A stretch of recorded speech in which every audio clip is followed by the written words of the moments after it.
Hello everyone, let's wait for some minutes until everyone joins us so we can start after that.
Okay, we can start. So yeah, today we're, as I noted yesterday, we're going to finish the topic about Java database connectivity. So let's move on with the presentation. Yeah, as we've seen the last time, there are some possible types that we can return from the column.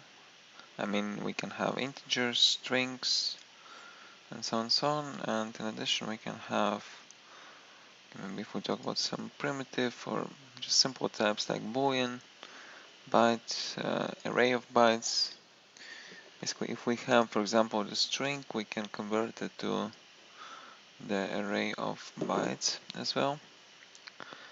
Then again the date, but the date is with a specific type of SQL package. Okay, my fault, sorry.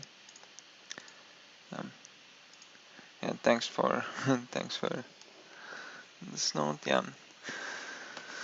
So yeah, let me start again. As you remember last time, we gone through the types that can be returned from the column selected using SQL. Yeah. Okay, the screen should be visible now.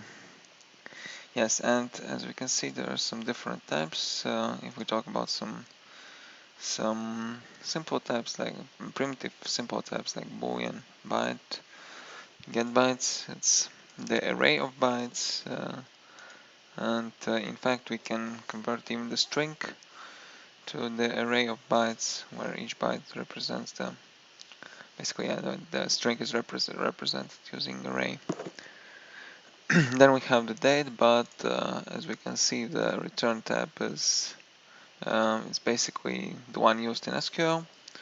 And if we talk about the dates, then in programming, that's also one of the most maybe messiest as well points, because everyone in the world use different date the date format. So in this case, it sometimes it takes some work to make some changes or adjust the changes according to the date format in the corresponding country.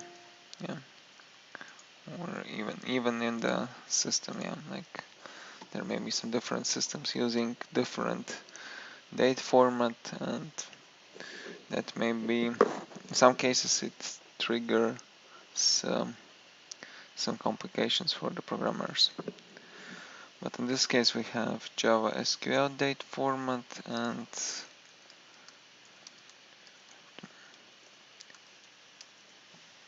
see if you have maybe how the documentation from Oracle says. Okay, maybe we can even more. We can try it here. Maybe somewhere here. Let's even more. Let's maybe create a new table. I mean, not a new table, but the same table. But we can add one additional field.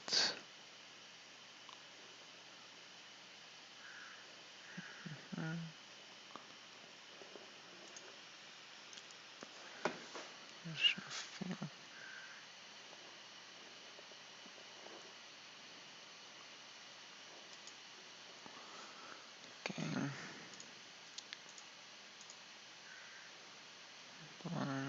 Yes, after the go. So here we can add the date, and here we can see there's the tab date, and we can add it and use it. So yeah, and once since I've changed the system, I have some different parameters here. Let me change them.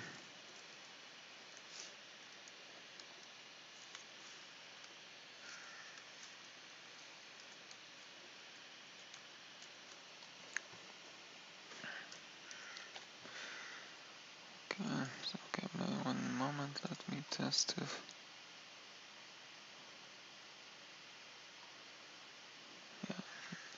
so the connection is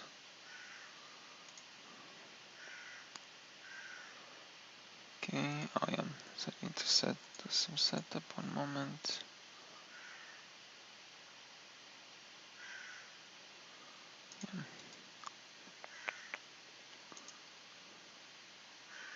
Checked clean.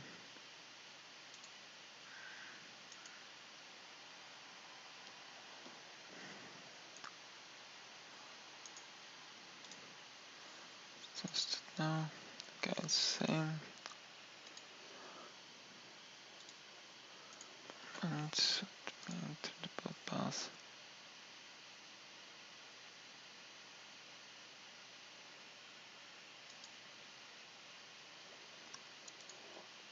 Okay. So, and yeah, that was the problem because I used a different system. So for here I had, you can see that I had the error, and that's why I cannot rebuild the project. So maybe let me solve this issue. And it comes from MySQL connector, and that's this one.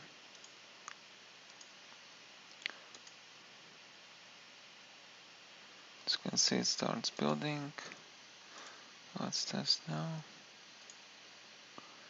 Yeah, okay, now it is running. It's running at waste.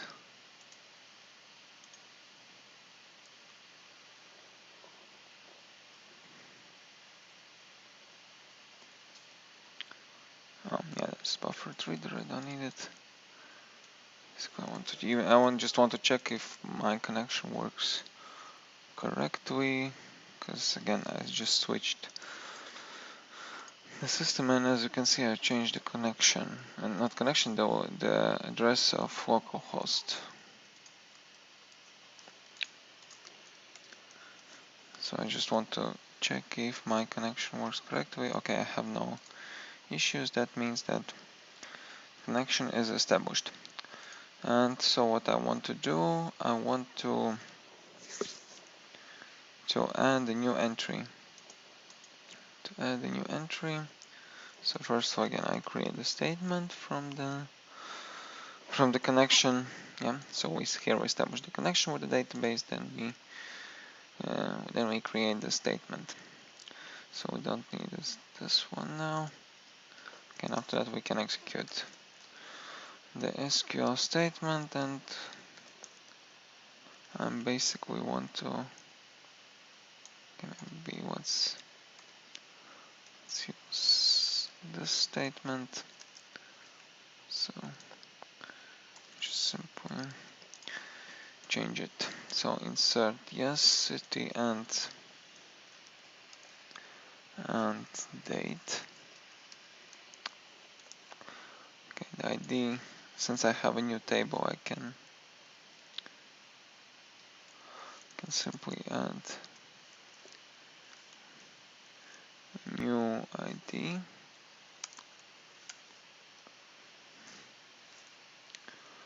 Then I can add a new name.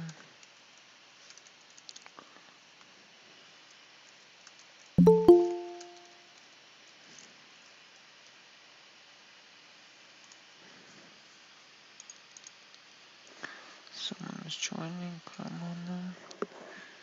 Okay.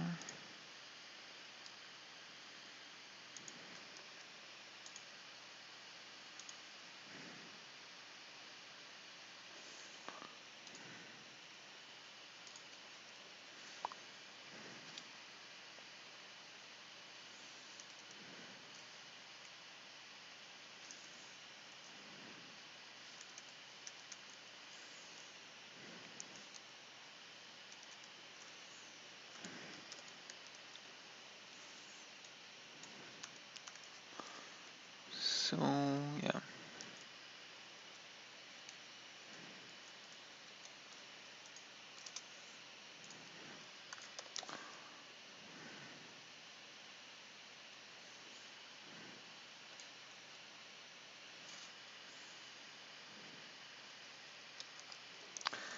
No, it's simple name.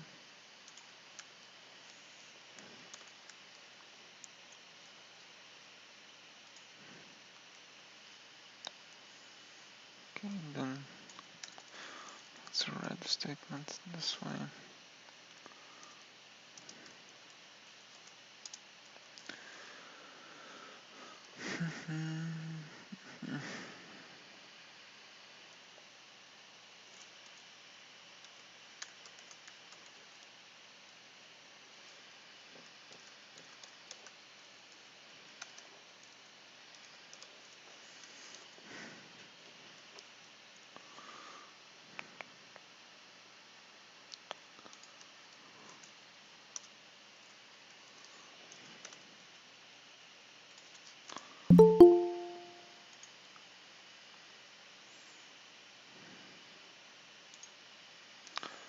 Going to is joining.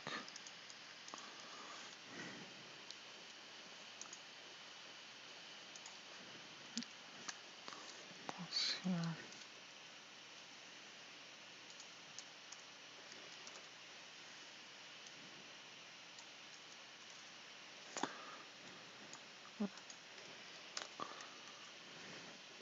Okay, where have I missed something? Oh, yeah, of course, at the end we need to add the. Okay.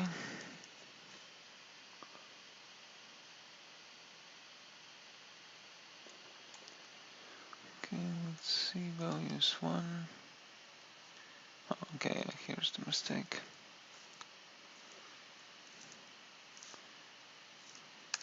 Yeah. Okay, let's move on. So the city is in place and the date. And about the date, we will create the date using Java class.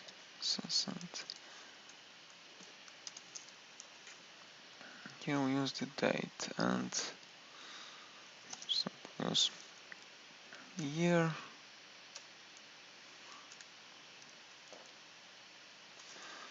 Something like that. Then the month, let it be for someone, and something like that.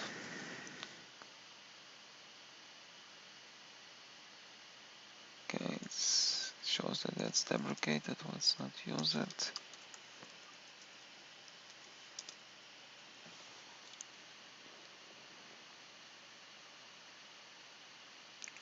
And here we can use the long cast date, and you can see that it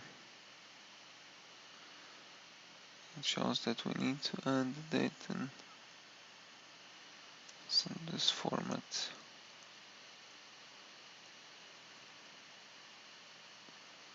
Okay.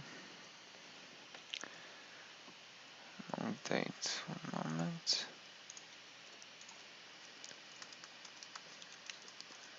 Let me check one thing.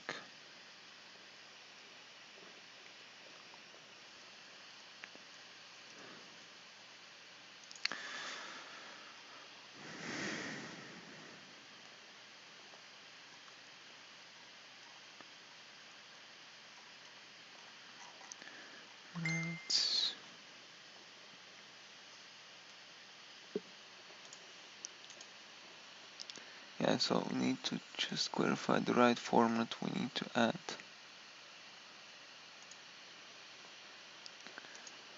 For SQL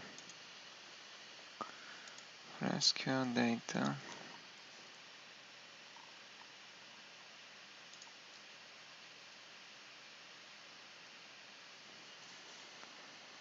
Okay, there's some complications here since we need to add milliseconds since changing. Okay, maybe let's use deprecated one. Mm-hmm. Get that date wrong, but mm-hmm.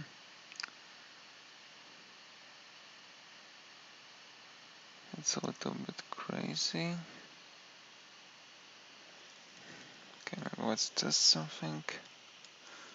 Try this milliseconds are used here. Okay, this seems a bit crazy, but okay. Then need to add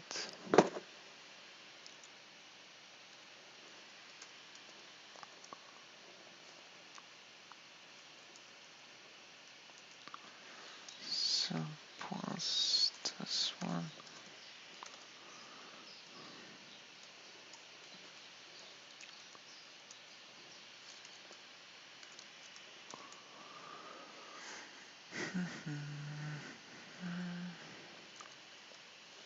Constant right.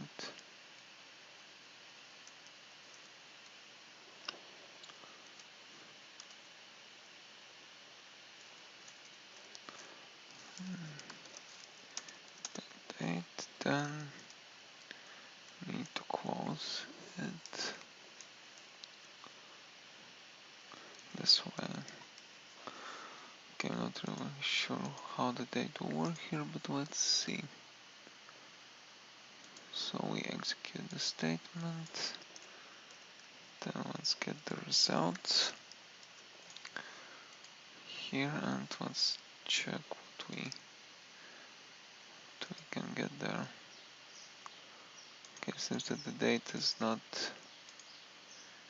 inserted.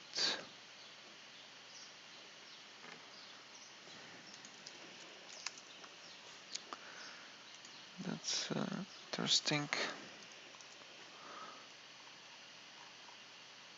Okay, I will maybe check it during the break, because that's formatted date. It's a bit crazy, but well, I will show you after the break. And how can we deal with the date like this? In theory, you can simply add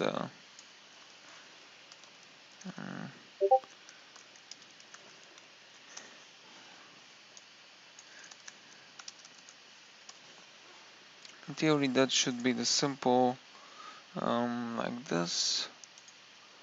Moment.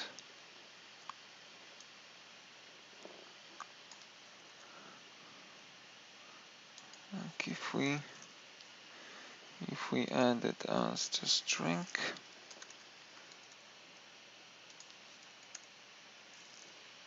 yeah, this way.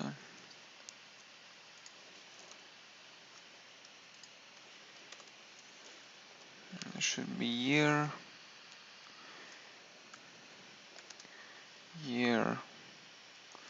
month, and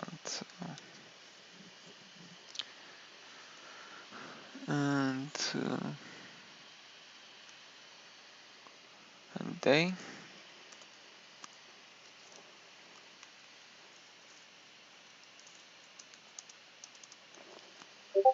Okay.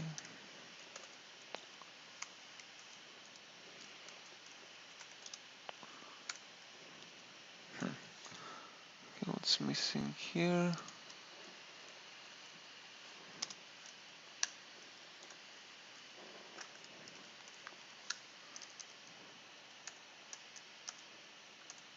Okay, should be fine here. Bit more. Yeah, this one means that we need to add the, and so the slash is just escape character here. Yeah, this one is slash is just mean escape character for the brackets. Yeah.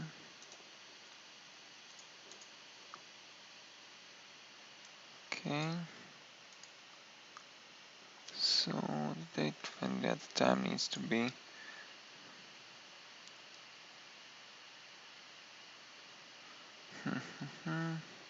Okay, maybe what's about the date, what I will explain after the break, just to not waste time here. But yeah, about that, the other types, there are float, integer, BootCamp. We already seen the integer, then the string, maybe the most simple one for us, and time also the format used in SQL, but in this case time is more simple than the date is just hours, minutes, and seconds. So yes, and then injections. This is what we were starting talking last time. We can add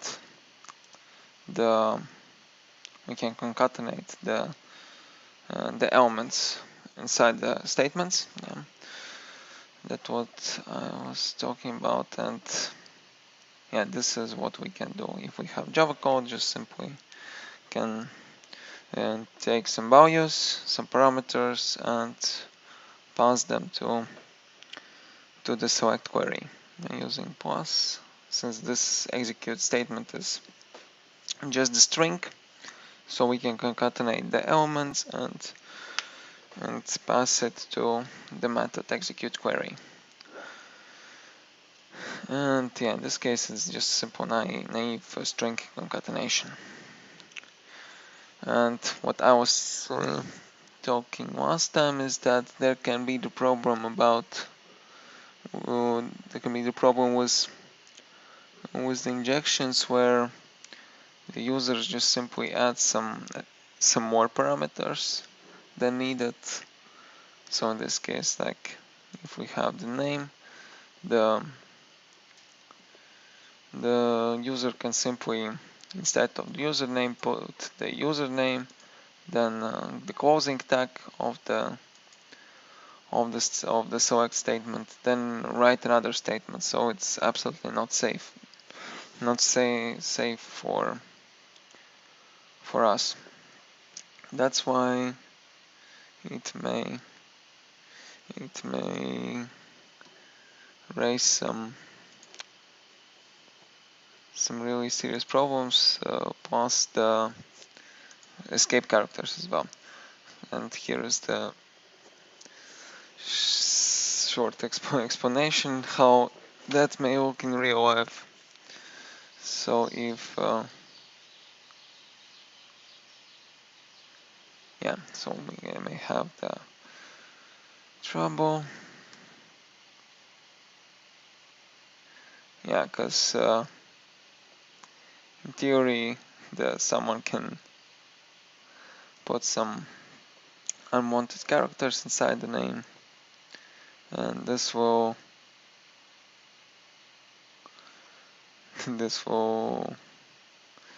may trigger the issues.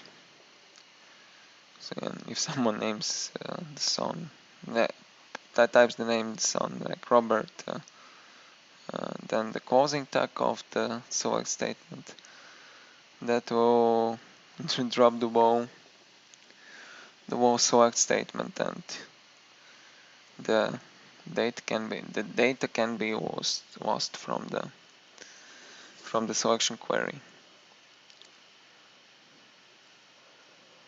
And yeah, that's basically the explanation. I hope you at least a little bit understand it. So basically the idea is that someone typed like I mentioned, there's the place where the users can enter like in this case the name of the students.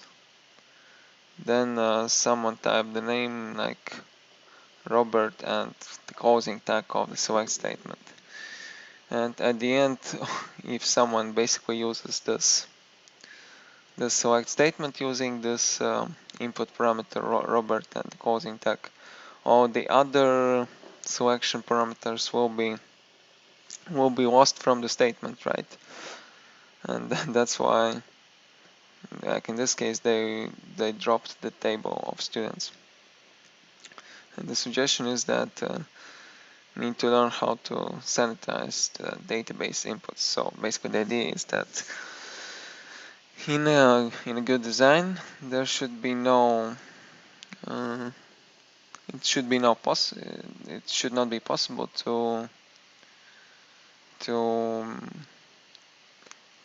allow this input to be used in the selection query. So we are not able to allow user to add kind of causing tags or some unwanted parameters to the selection query. So we should prohibit it and not allow. And for this solution, there's such thing like prepared statements, which kind of solve this problem. And yeah, they can improve the performance by converting strings to pre-proceeding bytecode form and avoid SQL injections by allowing to pass only valid type of parameters. So the users won't be able to pass whatever they want. Yeah. And yes, in this case, can use kind of this statement.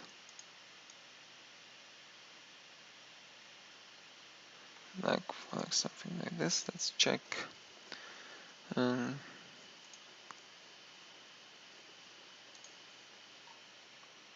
Yeah, so one moment.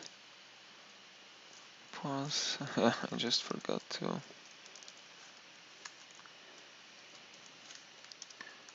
add another parameters here.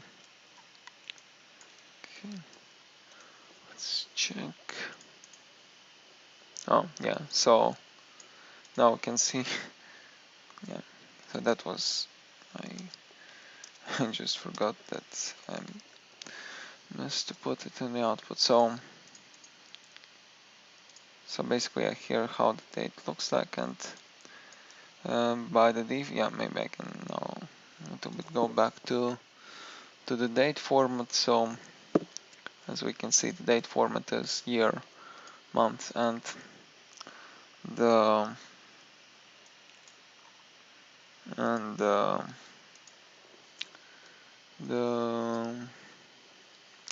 the day, yeah, the month, and maybe one more thing, just what I was having the troubles with this one, because just what's maybe sure if the get date can produce as this result.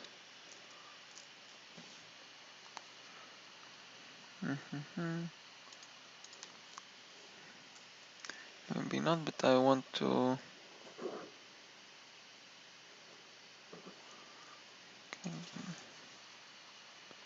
yeah, you can get date, get down, yeah, and in addition you can also add the time to this date, but we won't use it. Okay, just maybe never mind. It's not really important for us. Basically, yeah, we can have the date, and you can see that date is separated this way. Yeah. But using the injections, basically, what kind of the problems can we have? We can have, yeah, with how we can solve these problems. So we have the prepared statement here, and yeah, the connection.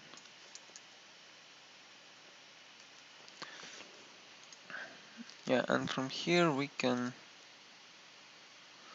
use the statement update, and we maybe want to update the test table and set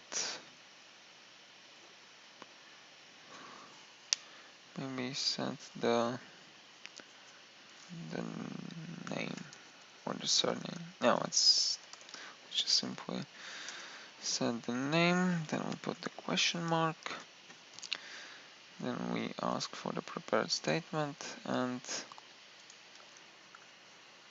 then we can set the values. And yeah, so we can copy it here.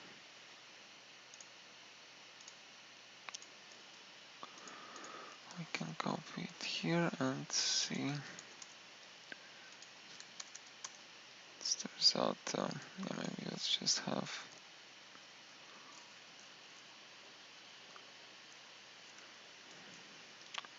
some. Let's see what are the parameters. Oh yeah. So the idea is that the parameter, of course, the parameter index, like maybe. So this, yeah, it should be the string.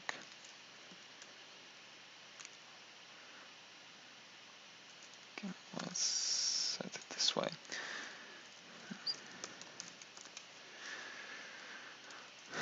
Then let's use the prepared statement this way and set integers first column.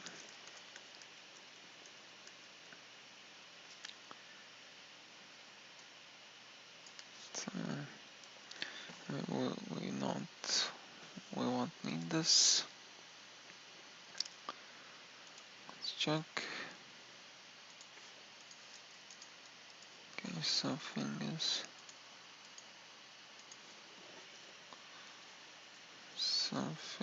wrong here. Let's see why the entry is not updated. So we have two parameters, and where let's use the uppercase. Use the uppercase, and then let's see. Okay, still the problem.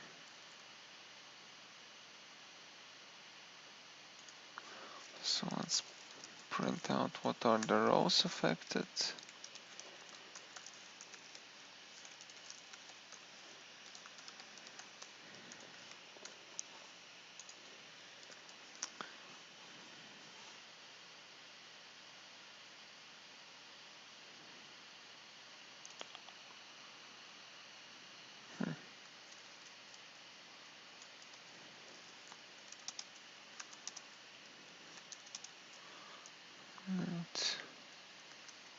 Okay, so that's not the right one. I'm so sorry. Yeah, this one. To execute query, we can get what are the rows affected. So since we have the issue here, it won't allow us to update.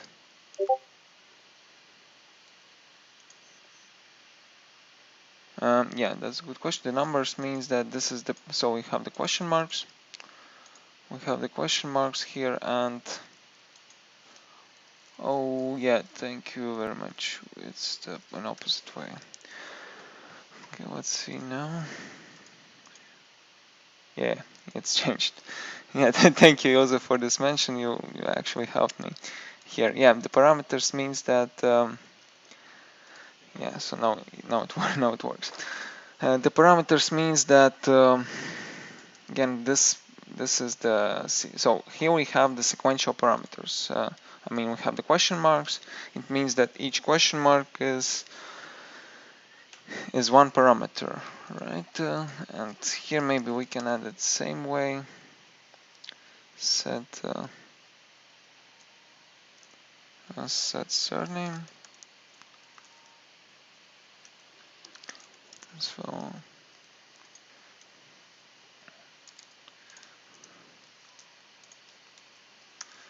and changed.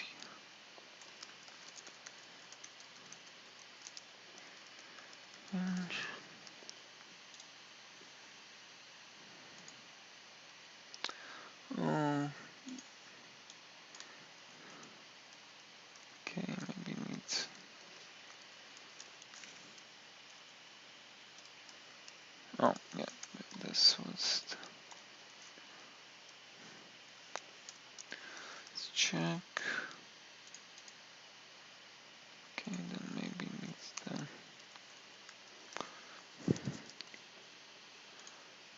comma here or don't.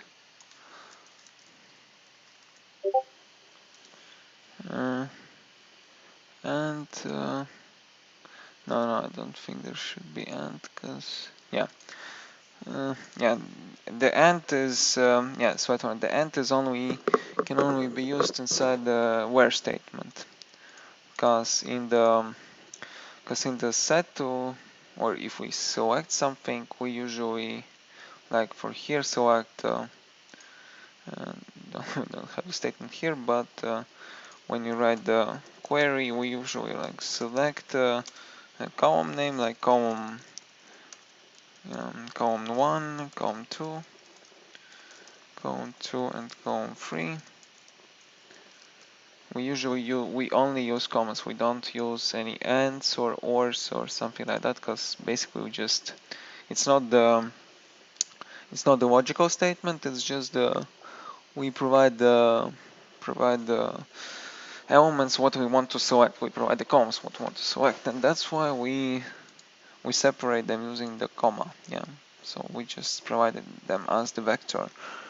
But when we use the where statement into something, yeah, but when the where, that's the logical statement. That means that here we can have something condition 1 and condition 2, or some condition 3 and so on. That's why we use, but for this one, here we can see that we want to update. We provide the table name, and here are the fields we want to update. Yeah, so here we set up, yeah. Ooh, okay, yeah, sorry. Yeah. And here we provide what we want to set. And we want to set the name, and here we provide the parameter. And after that, the parameter can be passed here. And what we've done here, we show that the first parameter, this one, is Peter's name, yeah. So it goes to this place. Then there is the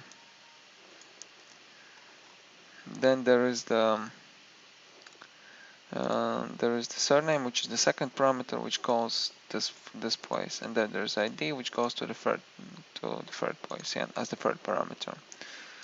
And when we set integer or set string based on the parameter type, on the first place we pass the position, I mean the sequential position of the parameter. So since the first one goes to the first one, and on the second place we provide the value of this parameter. Yeah. So in this case we do not allow the users to type whatever they want. Like if we have such the variable here, so it doesn't matter from where it comes from. Like imagine if this is the input from somewhere. If this is the input from somewhere, we do not allow, like if they wanted to add something more than the name here, we want to allow them, yeah, to use it. Okay, there's what is line 36 for 46? This one means that it goes for the third parameter. So this is the third parameter, and this is the value of the third parameter. The ID is no, ID is in the third place. Yeah, that's in the output. It's on the third place. But now we are talking about this statement. Yeah. So here we pass the parameters to the statement. So in this case, this also works as a kind of string concatenation. So basically we have the string, then we pass some parameters to this string using this one, but in this case it is more restricted than a simple string concatenation. Yeah, and that's how we can, and this is the good practice to not do it this way, like I've shown you last time. If we put some dynamic strings inside the SQL statement, but if we use it this way, we prepare the statement, then we execute the statement, right? Yeah, the idea is that all the parameters are properly escaped, and like in this example, if user passes something like that, that will not drop the database table at the end. Yeah, so that's so-called about prepare statement. Then there are so-called ACID operations, and these operations stands for atomicity. This transaction is a series of database operations that either all occur or nothing occur. Consistency, that's for transactions change affected data only in allowed ways, so database constraints are never violated. The isolation, changes made by one transaction becomes visible to other users only when fully done. And durability, committed transactions change data permanently and allow data restoration in case of crash. So basically these are the main principles of how we need to interact with the database. So just need to make the right update, then the right restrictions to not allow the database to be crashed. Okay, there's a question from Sandra. I do not get it. If we write new string, how it can save the old sequence from the table we created? Not really understand your question here. We are not talking about the sequence. We are talking about what SQL statement we can construct. So basically, imagine the simplest way. Like if you go in every website, not sure what kind of website we can have. Just so if we go to every website, like even like here. So here we type something, in the search, we type something. So it also goes to somewhere, like right? So if we type it, it goes to somewhere. Maybe it even searches for the database. Like there's the user who can search something, and basically what's the idea is? The idea is that using the search parameters provided by users from somewhere, like from the browser, from the search field, somewhere else. So the idea is that we want to pass these data to the selection query, to the selection query, and the idea is in selection query, as you can see, we have the statements, again we have the column names, then we have the values, and usually again, the idea is that we need to pass the value provided from the input. User does the input to these parameters, and what we don't want to do is to allow the users to write basically whatever they want. And in theory, the users may add some characters, some statements which can access the database in different way. Like not in this case, like like not in this case. For example, in this case we just simply provide the correct values for name, surname, and so on. But imagine if this is the free text field, like the user can enter instead of Yanis everything else what the user wants. And in theory the user may add something like Yanis dot this one, something, yeah. So in this case, yeah,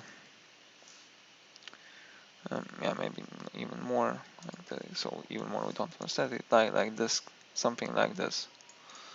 So it means that at this point the statement is over and all other values won't be passed here. So yeah, that's in this case we want to restrict this to not allow the user to add whatever they want. And in this case we used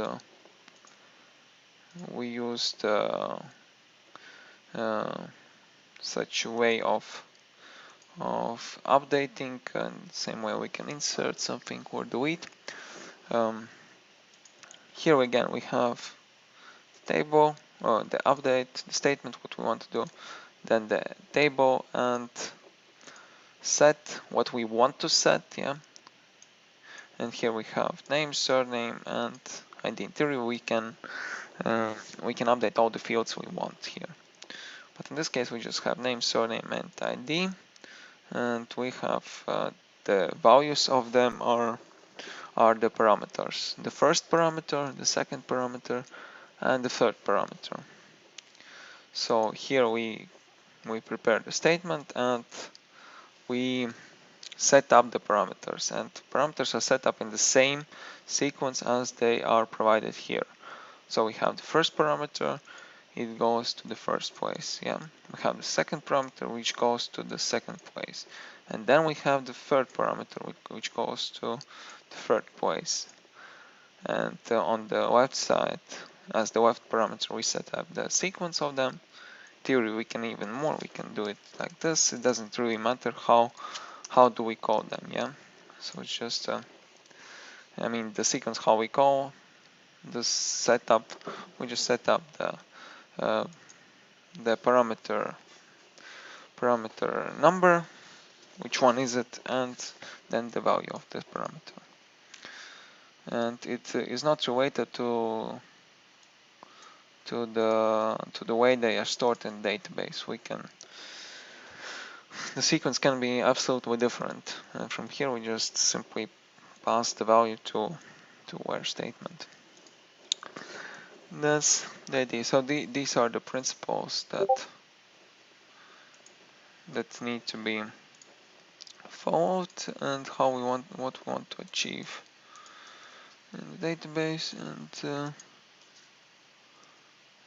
And okay, maybe I missed some statements here, some slides.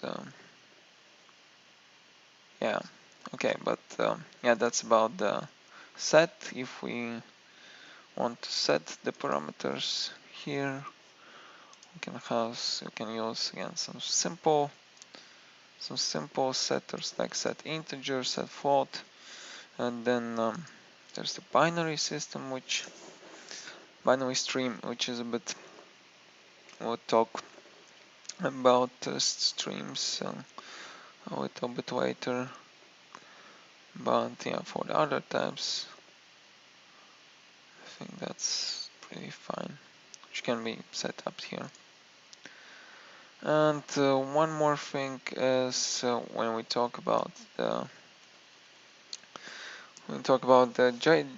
database, it's the thing which is really important is the transaction, and it is a set one or more SQL statements that make up a logical unit of work. Like if we have,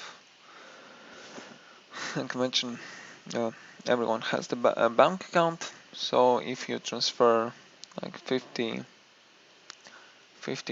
from one account to another account, it basically means that at this account there should be $150, and on this account there should be also $150 after the transfer from one account to another.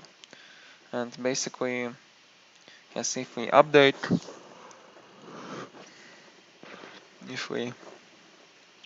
them, if we do the transfer, we need to update both accounts. And yeah, sometimes it's really either fully executed or not executed at all. And how can we expect if the task is not partially executed? So from this example, we can use autocommit.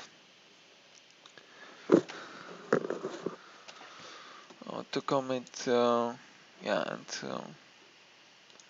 some cases it sets autocommit to false, and after that we can do some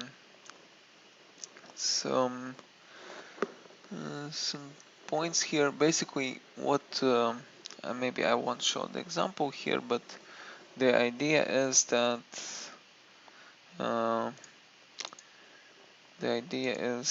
you won't even notice it here because don't want the effect in fact, but basically every time we do the update in the database, like we add one entry, we change another entry, and so on and so on.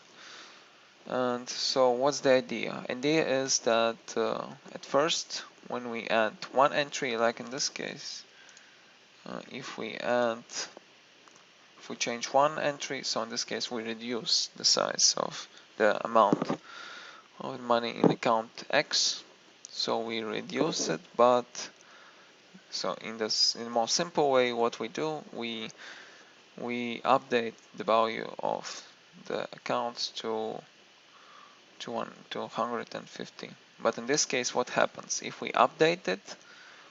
We have one statement. We update this account, and at first it becomes that from here we have 150, but here we still have only 100.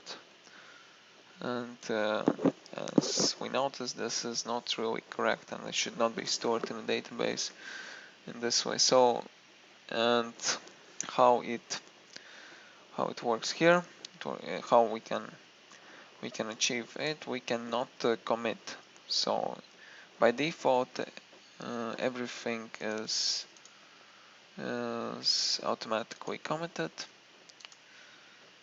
And the commit means that in the database, in database perspective, it is also used in. There are some more things we can call like commit, but in most usual case, the commit means that the changes are placed to the database, and the changes are like finally placed and saved in the database. In this case, if the commit is not executed, it means that the changes are placed but not saved, like something like that. And after the commit is called, all the changes done are committed, saved, and the database becomes as it is. It takes the state as it is. So basically, if we want to not update it, we set up the autocommit to false. Then we do our updates, and at the end we commit the statement. Because what can actually happen, like in this case, we can call again. Maybe one example. Maybe we want to send $50 from one account to another. We send this $50 from account X to account Y, but there may be some restrictions, like the user do not want to take this box or something like that, and the user rejects it. From this, in this case, we obviously don't want to commit these changes. So that's why the commit is used not only in databases, not only on the database level. Maybe if we have, like in the system I'm working with, there are so-called documents, technical documents in the web page. So we have the document, we change something inside that document, and after all the changes are done inside this document, then the changes should go to the database after that. But in case there are some restrictions, like something is not allowed to be changed, then something is blocked or something like that, the commit is not allowed. The commit is not allowed, so the changes rolled back, and like we can see, okay, maybe even more. We can try to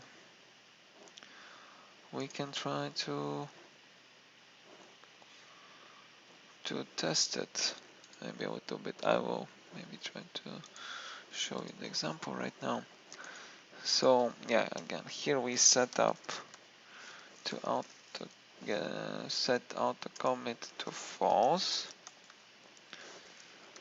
Set auto commit to false, and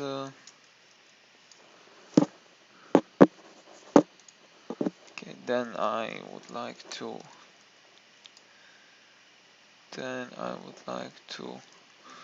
close the connection, and then I want to open it again.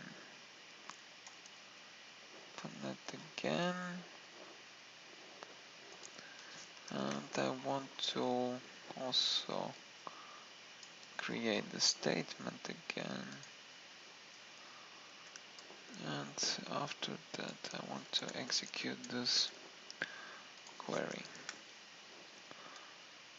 Maybe I don't need that one. Okay, so for now let's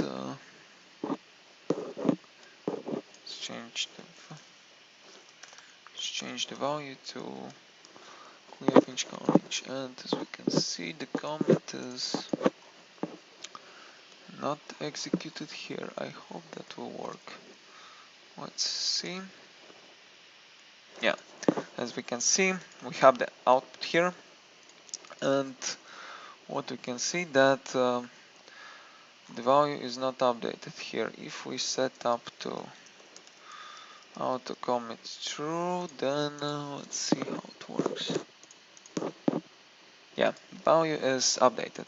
So like you can see that maybe let's do it step by step. Let's comment out this mess because I don't really want to deal with it. Because yeah, what we can see, we set up auto commit to false. Okay,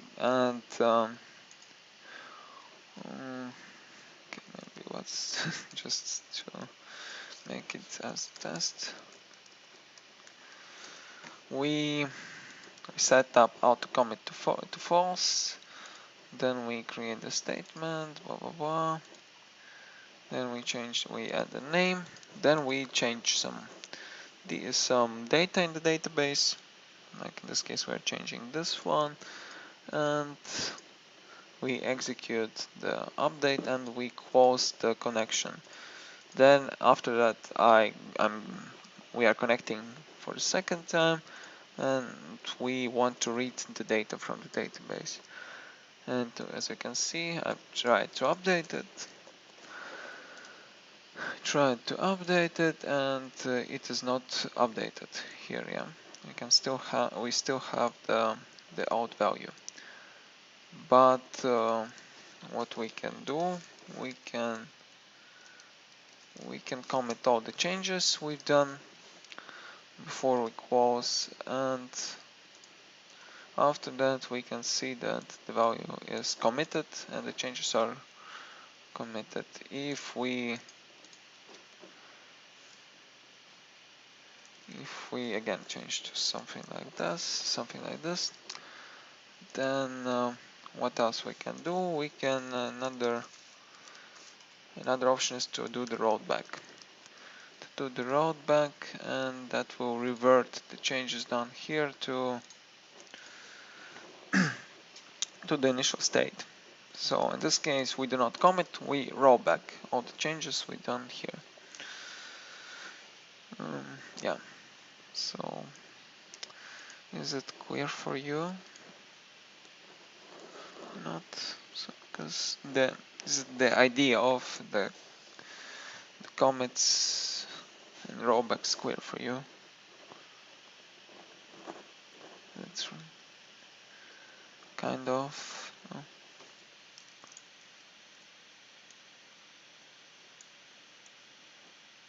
Yes, no. But yeah, just basically, maybe just in the most simple way, like we have the bucket of candies. Candies are here, so candies. There are so many candies here. Then we start our. So we come here. We open the connection. Yeah, connection is opened. We go to the bucket of candies. We open the connection. We set the commit to false. We take some candies from the bucket. So that's the select or just update statement, or we put some candies. Okay, yeah, imagine we put some candies to the bucket. So that's the update statement of the bucket. Then we do the update. Then we want to go out, but before we go out, what we can do, we can commit the changes, which means that everything stays inside the bucket, and we go out this room, yeah, where there's the bucket of candies. Or we do the rollback, which means that we just simply take back all the candies we put inside the bucket, and we go out, and nothing is changed here. So basically all the changes done with this bucket are rolled back, and nothing changed in fact inside the bucket.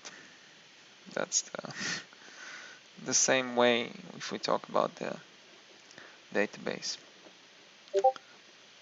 Yeah. And the same was, imagine that the entries inside the database tables are the same candies as the simple candies. Okay, let's have the break, and let's meet after the break.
Okay, let's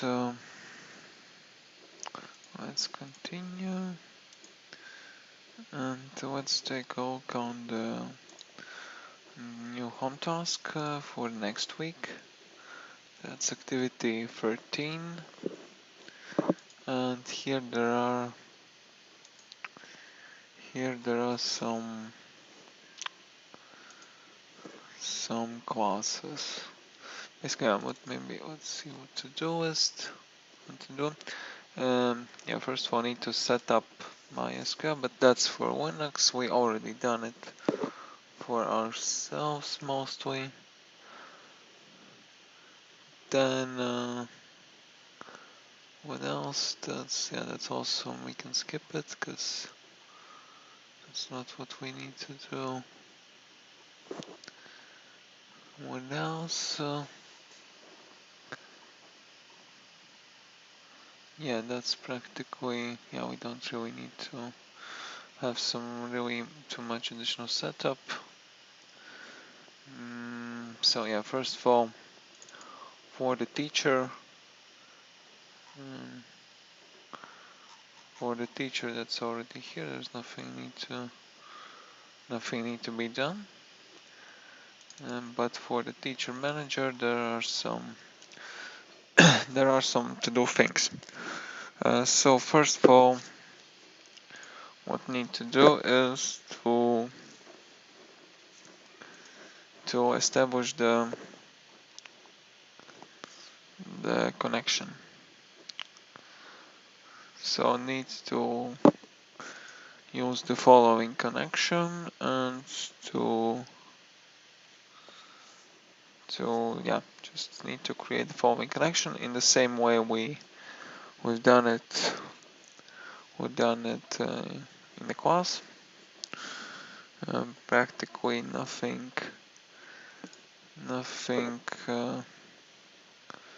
additional here. About the user and password, let me check one thing, just internally, because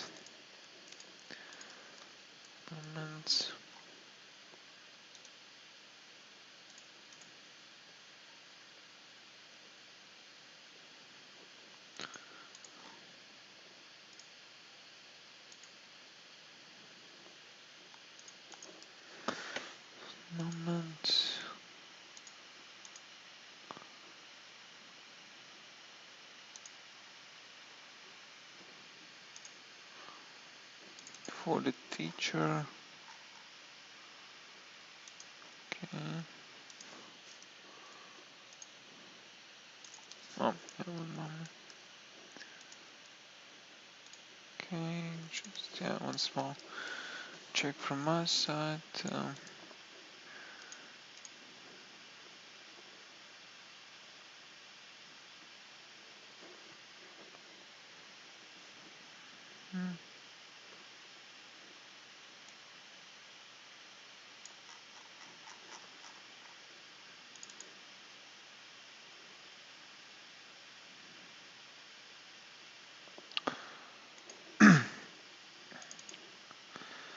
Okay, maybe there will be some additional need for the setup. But first of all, again, you can try to implement it at least as is. About the setup, I will maybe explain you on Monday in more details about the server setup, because that may be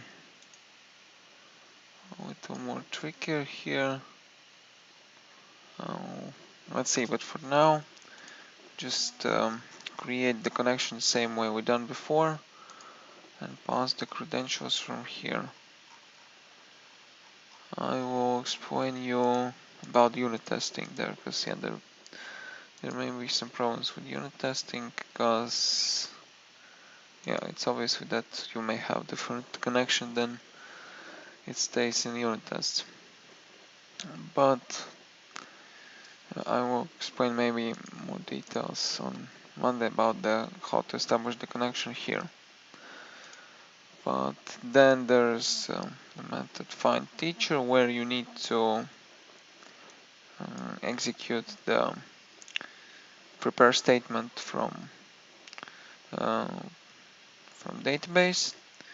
As it stands here, you also need to create a database, another database, and in addition, it shows that here's the hint: do not pass database name fully into URL. Need to provide it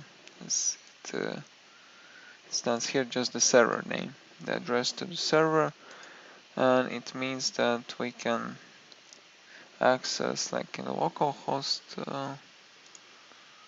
So we have many databases here.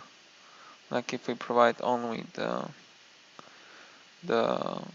server name, in this case that's localhost. Then in this case, you provide server name. In this case, you can access the corresponding table this way. So you pass. So again, if you want to select something, you pass select something from again. Yeah. Then database name.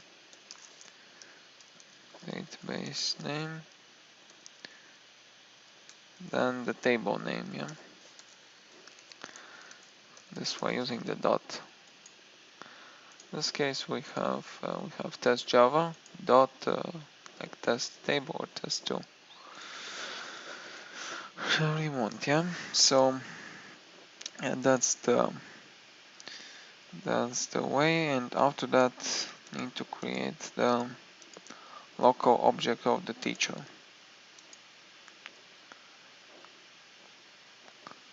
Object of the teacher, the class here with reference to the class. Then after that need to find the teacher. Find the teacher, and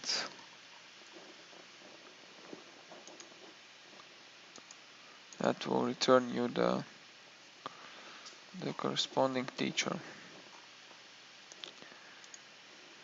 Using the you'll need to.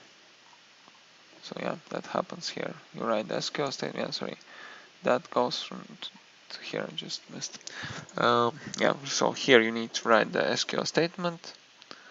You need to fetch the data from the database, and after that you need to create a new object of the teacher with the corresponding details selected from the table. Then return it.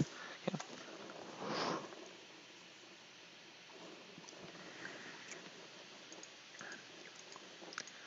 And yeah, next one is the list of teachers, and the idea is that here we again we need to create an SQL statement and search for the teacher by first and last name.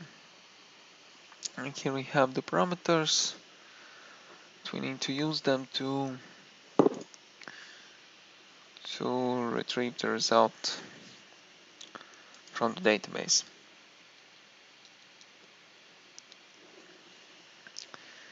And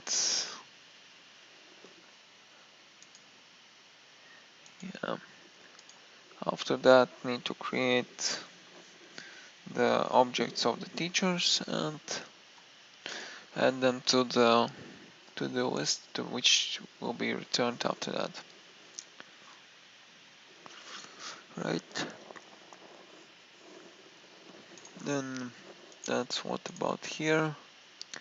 And yeah, here's one note that search results of partial match in form like percentage mark value, and percentage mark means that like if we have to prepare a statement, yeah, statement, per statement, and again we set, like for example, a string, and like in this case, that for example maybe the first parameter, then we set up the percentage mark, then the first name, for example, or the second name, or the last name, then the percentage mark again. So that's the way how you can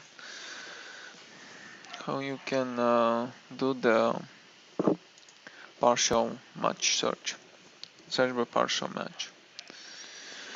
After that, you need to execute the query and add all the results to the list. That's about it. And there's the next one, insert teacher. Again, the same way. You need to create the connection, then need to execute the insert SQL query, where you need to insert the corresponding teacher. Corresponding teacher with the first and the last name, using again prepared statement. And yeah, of course, execute the insert, execute update, and then commit the changes. The next one is insert teacher as the teacher. So from here you need to get all the values of the teacher, like ID, first name, last name, and then execute the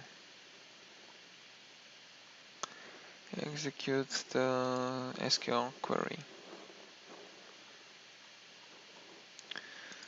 Then there's the update teacher, which updates the teacher. So from here need to just simply update. That's kind of the same way as insert. Yeah. Get the teacher, the object of teacher, get the details, and you update it and return the status true or false. Yeah. If it's updated or not. Then the wait teacher means that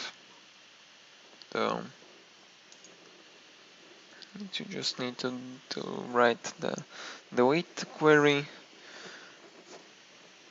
using the details of the teacher, the ID of the teacher, yeah. And the last one need to cause the connection.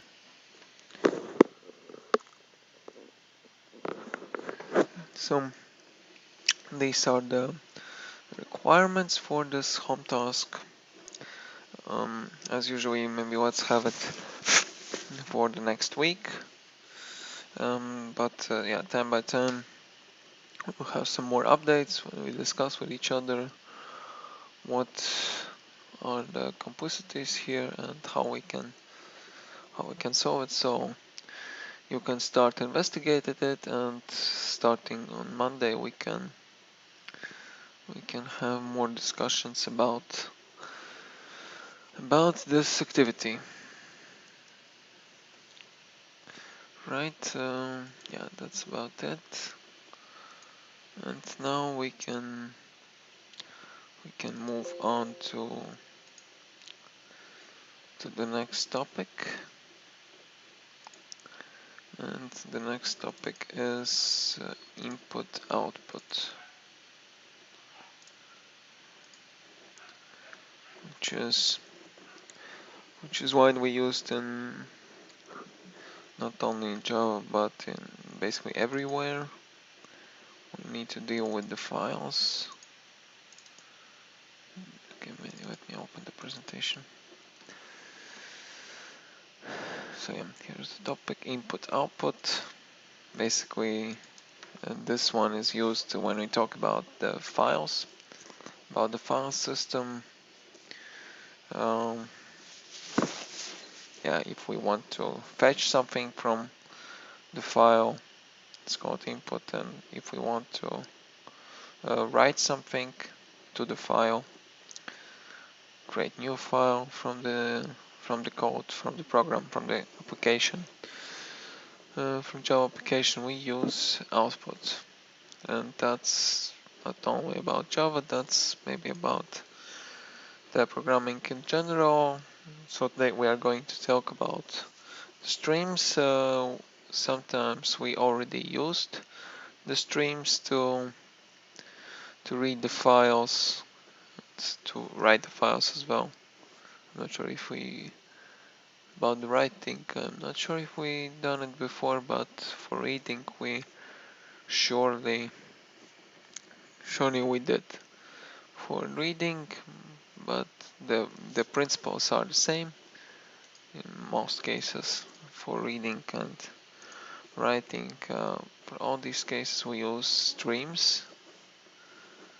Then yeah, we talk about the files, readers, how we can read the file, writing the file, about standard input output, and or maybe let's start with some small example. Just a moment. Let's create a new package.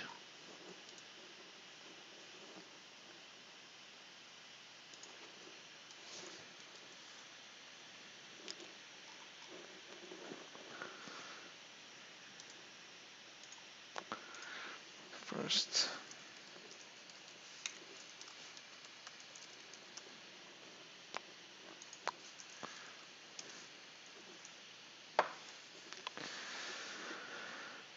and here's the simple output. If we do system out print ln, so that's the simple output we can have. In the console we do it. Then there's also an option if we do system error. Yeah.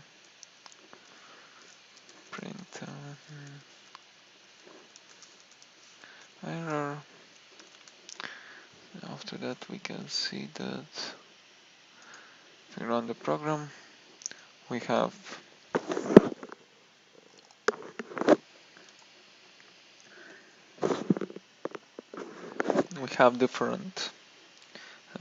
different colors of the output. And the same way if for some throwing exception,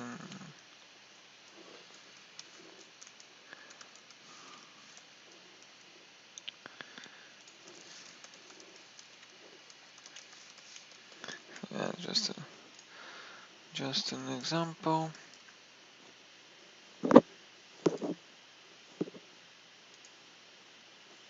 Now we can see that unhandled exceptions are also displayed in red color. So it's also the output. It's also the output as the error. What else we can do? Just if we talk about some simple inputs, then we can have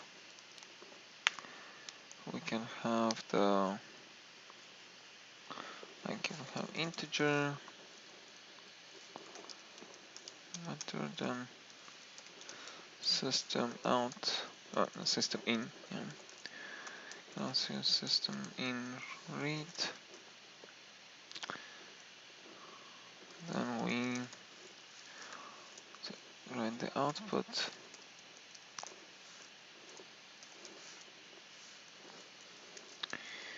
The character, for example, the weather. So how it is done here, we run the program, we type some weather here, then it returns us this weather. In theory we can skip casting here. In this case, again we type the weather, then it returns us the ACI.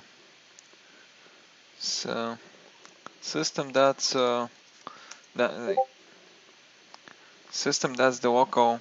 Oh, that's not the local. That's the class globally used for the program. So in the, I mean, in the lots of programming languages, maybe in all the programming languages or most of programming languages, there's so-called system. There are some system parameters, like in not sure if in Java it is this way. Yeah, in Java it sets this way. Like there are some system parameters used for all the systems. I mean, not all the systems, but which basically need to be used in the system you write the code. There are some parameters like date, time zone, time, and so on and so on. So basically, you need to have something to store. I mean, like the time zone, and all this stuff. Maybe the country, something like that. And of course, you need to have some actions with the system.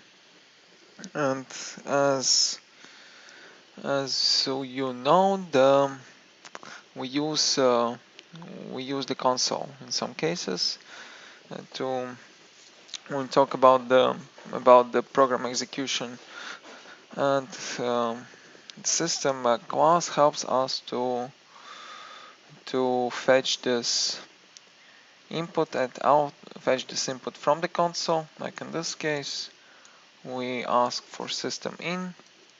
That means that we are inputting something.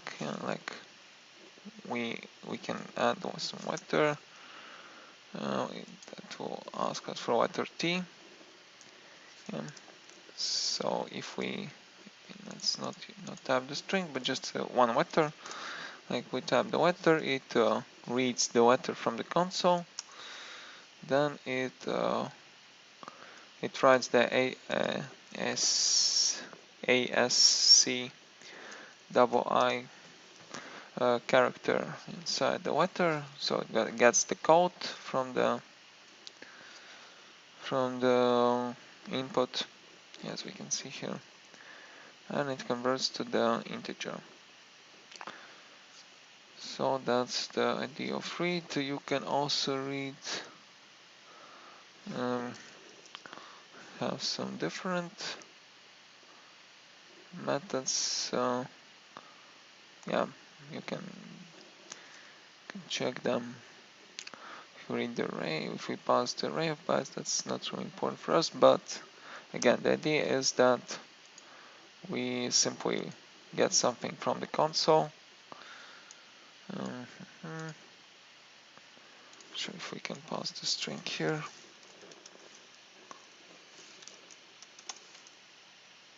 Yeah, we cannot pass the string, just one letter. One moment, maybe let's try to pass the bytes.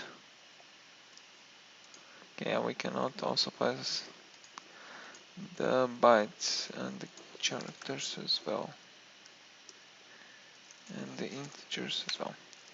Yeah, so only one character is allowed here. So we read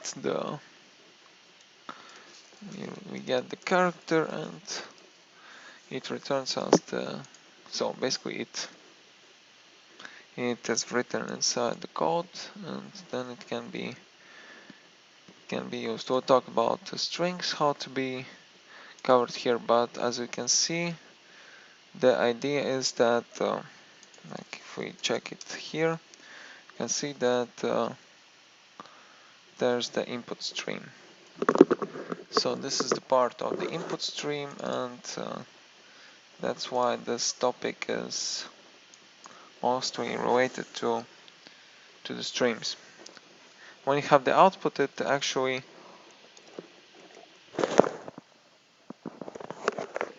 provides us the output to the console. So system class controls the console here. Right, but we'll talk about some more complicated structures here, how to work with them, how to work with the strings and all the other stuff. But so system in, that's maybe the easiest, one of the easiest structures of how something can be read from the console. Sorry. Yeah, that's a short introduction, but again, everything here is related to the input and output stream, and that's maybe a small visualization of this. So we have the input, then some process happens here. There can be the side effect, and we have the solution at the end. And that's maybe one of the most common jokes about the programmers. Then programmers always need coffee. That's why I drink coffee at the moment, in the hope that can help me. Okay, then yeah, then there are some side effects here and the solution at the end. So that's how the input and output may be considered in a simple way. Basically, the program itself works. Every program itself. The main purpose of the programs are to fetch the data from somewhere, then process it, then provide some output after that as the solution, of course. Yeah. If we talk about the command line, then if we talk about the command line, maybe for those who use Linux, that's one of the most used tools. I mean, the command line console. For Windows users and for Windows and for Mac users, maybe for Mac it's less than for Windows users, but in most consoles is not the command lines, and consoles are not the place. It's not the place then where Windows and Mac users work in usually. But again, the idea is that there's the keyboard. Even like if we're talking about the website or any environment, you are typing something with the keyboard, right? You have some input. You input something, then you execute the command. Yeah. Like if it's that website, you type something, you search for something, so that's the input. You provide it to the command executed and give you the output or the error if something is passed incorrectly. And then here there are some parameters, can be also passed to the input. So that's the explanation. If we are talking about some stream redirection, it's maybe not what we will likely use in Java. That's why maybe let's not really go deep here. So there are some redirections. If we're talking about written output, so it's the comparison mark to the right side. Yeah, it works this way, but sorry, just scrolling. And yeah, the read input on the opposite way. Maybe for those who worked with C++, you maybe already faced that these symbols are used for inputs and outputs. Like in C++, that will be C in and C out. So yeah, just a point for the place where the input is. For the output we use on the right side. On the right side, from the input we use on the left side. Like if you have the variable on the left side, then the input comes from the right side. And usually the comparison mark to the left side is used. Right. Yeah, there are some. That's not really important for us. Yeah, the contents can be appended using double comparison marks to the right side. But yeah, that's not really what we will use now. It's just in description overall. Also, there are some pipes. There's a pipe mechanism for inter-process communication. If we mainly talk about mostly about the text, it can be chained. So if we want to chain some elements together, then we use them. But okay, that's not really what we would like to talk. We will maybe let's talk about the streams in Java and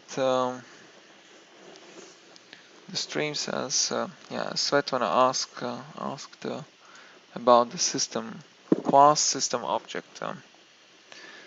Yeah, maybe in more correct way, we need to call the system not as the class but as the object, because the instance of the system object is created to the runtime, so it has some parameters. Because again, just maybe let's explore the system class a little bit. So basically, what's the main idea? The Java program is executed on the computer, right? On the computer, maybe in cloud or some other technologies. It doesn't really matter for us. Basically, the Java program is executed from somewhere, yeah. And the idea is that this somewhere, from which place this is executed, it has some parameters. Again, it's input output that can be, so that may have some inputs, some outputs from the console. It is not really important for us, but in any case, it has the parameters. It has some specifications. Like if we are talking about the computers, for example, if I run it from my computer, I have some like serial number, maybe some technical related stuff, which provides some details. Yeah, and these details can be used to interfere with the system.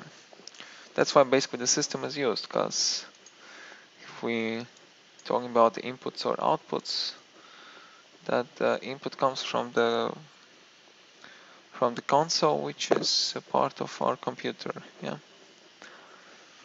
that's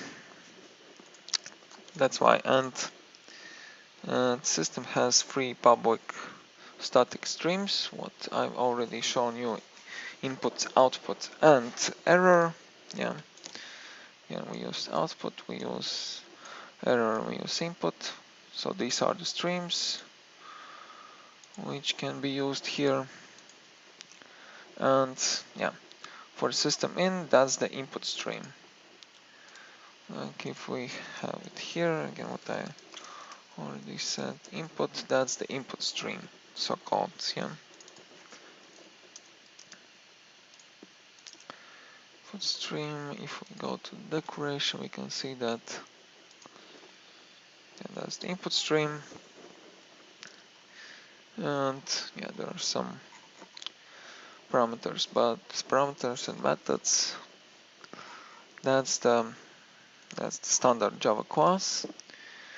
Don't need to have any specific package to use it, of course, because this the system, that's the basement of the program. And yeah, the main idea is that it allows allows us to read the bytes from the console. That's why from here I was not really able to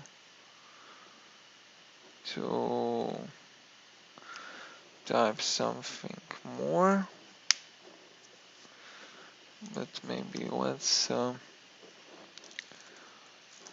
just have one small check. So if we create the array of bytes, okay, maybe let's create array of integers. Yeah.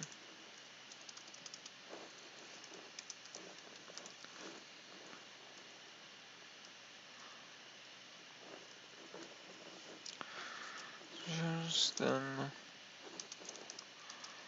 new and from something like pipe letters, yeah. Then for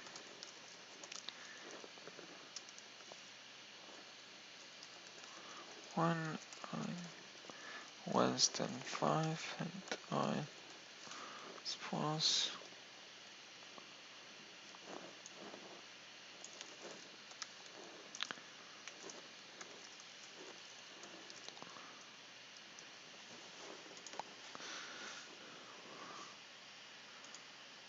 and yeah, maybe even more. Let's declare it as the char. As the char, and here we want to cast to the char. And at the end we'll have the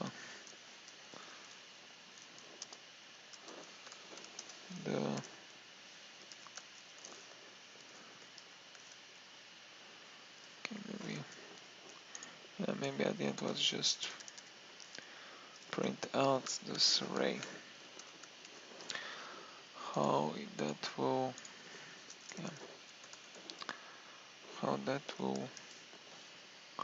work for us. Okay, let's see. So we have 5 letters. Okay. Oh yeah, that's yeah. Yeah, sorry, I thought one index letter I yeah. A, B. Okay, that returned to us. Moment, so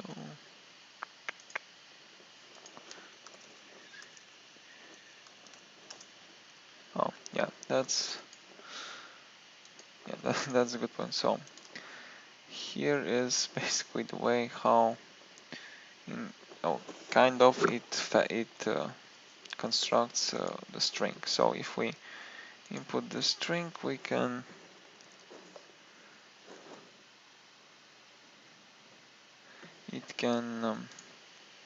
so it reads all the characters in the row. Then at the end we have the result of the characters. But everything in technically is done using the why do I need cast? Because as you can see, I use the returning type is integer. Yeah, it returns the ASCII code of the letter entered. That's why I use cast, and that's the That's the technical feature of Java, that if we cast the ASCII number to character, that will return us the vector. So if I don't use the cast here and I use the integers here, then what I will get is CS something like this. Enter, then I will get some this stuff. Just yeah, I'll get something like this, and that's why we use character to simply add. Okay, maybe what to string that way. Moment. And so yeah, the result should be the same. No, just one moment. Maybe that will be better if we simply print all the strings here. Yeah, maybe.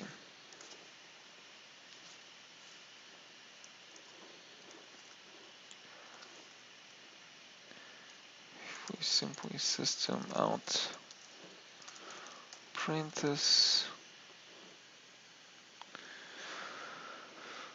print it here, then what we have, enter I, yeah, just simply to show you how it looks like. So that will return the reference. We're not really interested in, yeah, as you can see, that's not, but if we do it something like this, then it basically returns us the integer numbers. After that, the corresponding ASCII numbers of each vector. So that's why we use casting. Yeah. Because in this case, again, what happens here? We have the array of 5 characters. I simply put them here, and then I put them into the array. So just it goes through all the characters, and all the characters are passed to the array of the vectors. But the vectors here are declared as the integer, and by default it reads them as the integer numbers. So we have the corresponding ASCII numbers, and what we can see here, that I inputted f vector twice. So 102 is occurred twice here. Yeah. So such code in real life. In theory, that's not really about the real life. I'm just showing you how the system, how it is basically used in the system. That's not really about the real life. It's about the system. But in case you will work with such inputs, then in some cases, if maybe some errors occurred, like you work with absolutely different stuff, but you have some incorrect development done on this stage, then maybe you will need to fix something, and so at least you have the basic knowledge of the input streams. You don't really need to get deep here with this stuff. It's just for the understanding, maybe from real life, not quite in real life, but again, if you usually at least what you usually do, you write the program like home task, then you create the main method to test something. And again, if you want to have the input stream, like if you want to type something and pass it to your test scenario, So in this case, you need to work with the console, I mean for the input output, to understand, to not understand, but to pass the corresponding parameters you want to your test scenario. That's about the input stream. Again, that's not quite really important that you need to go deep inside, just a base understanding, just what at least there's such thing and how it, not maybe not how it works, but that at least it works. Yeah, that you know that it works. You don't maybe really need to know how it works, but that's good if you know that it works, and just some simple stuff. But this is, yeah, I agree that that's quite technical things here. Maybe you won't really use it in your practical experience, but again, if you know it, that's fine. Okay, maybe let's finish with this slide and then we'll go to the, or maybe let's have a break now, and after the break we'll continue with this.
Okay, let's move on with the final part of today's session.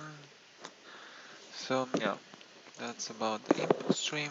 We're talking about um, the value byte is returned as the integer. So basically, yeah, we can read only the bytes. That's why we have all such stuff here. If no byte is available because the entered stream has been reached, the value is -1. Yeah, that's about the input stream. And now about the print stream system out.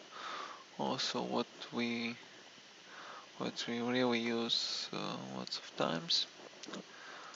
A lot of times that's also the print stream object. That's so if the input is the input stream, then the output is the print stream. So it prints us some details. So that's the object which allows us to write the bytes in the standard output. And yeah, all the characters are converted into bytes using the platform default character encoding. The system error, again this is the one which allows us to write the bytes into the standard error. So it's pretty clear. Then yeah, standard output is used to output normal data and standard error to use to output the errors. So yeah, that's small note. By default, both standard input and output are connected to console. Yes, in Eclipse, standard output is shown black, but standard error output is shown red, as we already seen. Then there are some main Java input-output classes. Yeah, the packages contains them for reading and writing data. Main of classes are stream, so that's the stream bytes, as I just said, bytes, characters, sequences, objects, and so on. Then we have the file, which allows us to actually read the file, and the writer to, the reader to read data from somewhere, and the writer to write the data to somewhere. Okay, maybe let's have a small example about the output stream. So yeah, let's import file output stream. File output stream.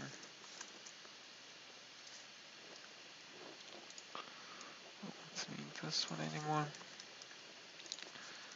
So what we have, let's use try. Or not use try this time, because we already throw the exception. Then we need to write new output. So let's define a file output stream. Then let me get the directory name.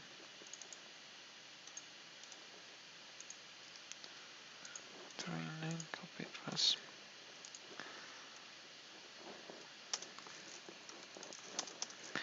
Create new file. Here provide the file path, the path to the file. Path to the file. Then I want to write the letter, for example. File write let's write 70. That's let's make what teacher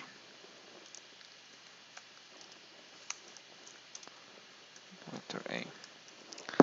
So we convert it to to the byte, or even to the integer, so that will translate it to ASCII symbol.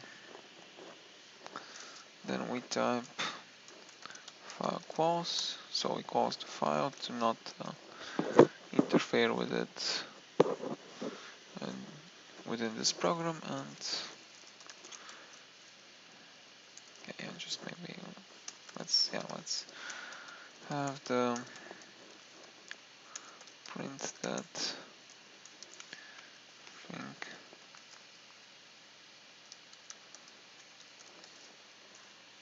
successfully written.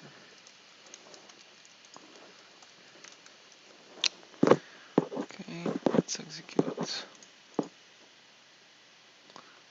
Okay.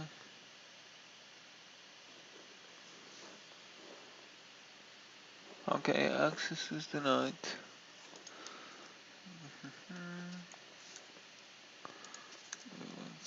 Oh yeah, that's escape characters. Oh yeah, my fault. Sorry. I need to add the file name. Yeah, my bad.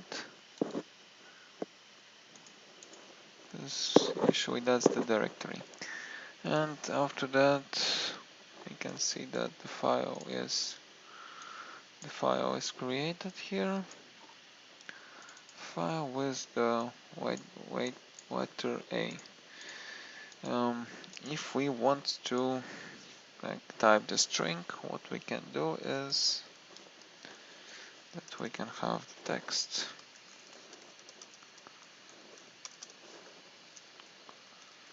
as this here. Then we for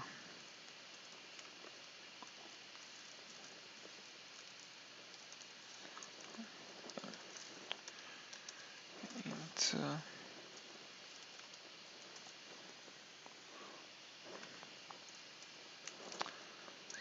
text ones post, and we just simply write corresponding character to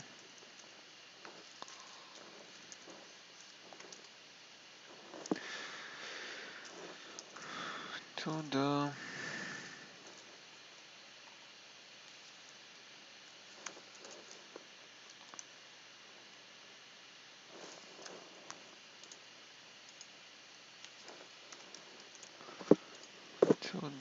file. Okay, let's see how it works here. Successfully written.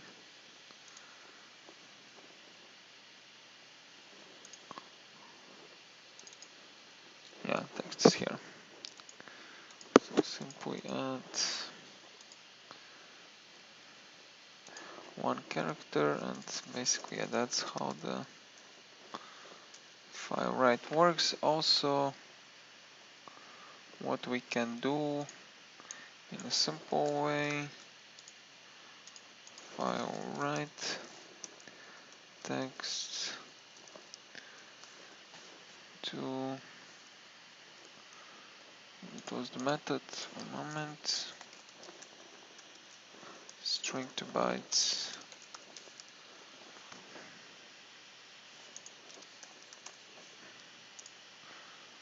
string to byte array. Oh yeah, there's the get bytes, I think.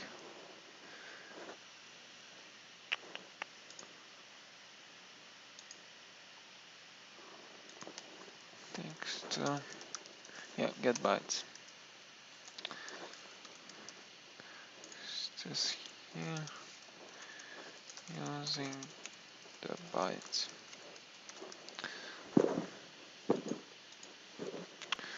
Okay, we execute it here.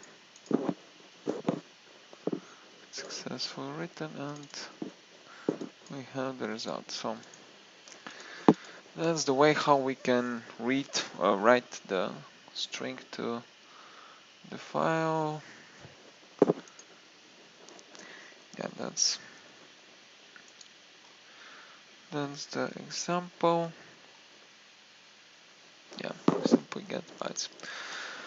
Okay, let's move on.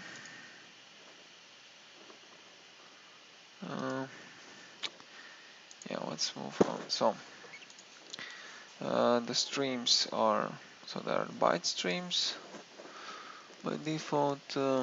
Just handle input output of raw binary data.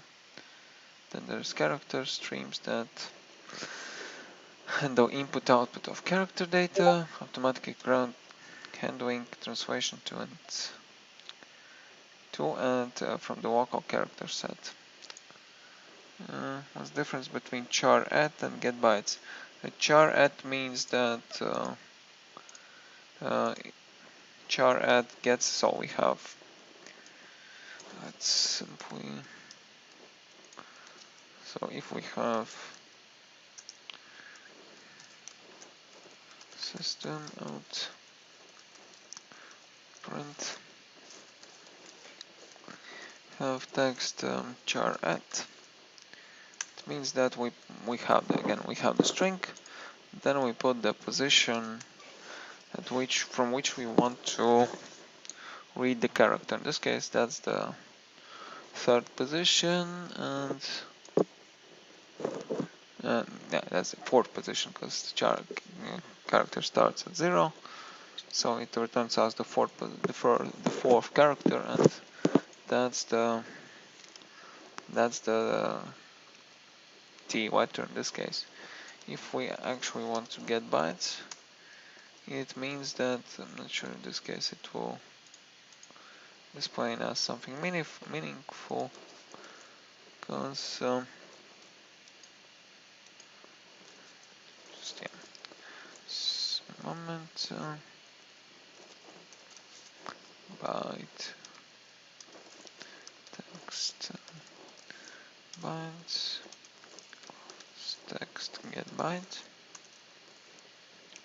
So for here we can go through all the bytes.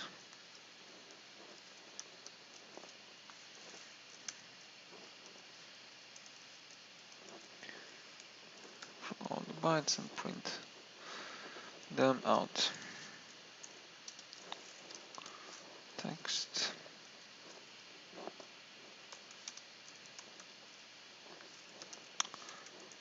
byte and current one plus space one, so we can distinguish them.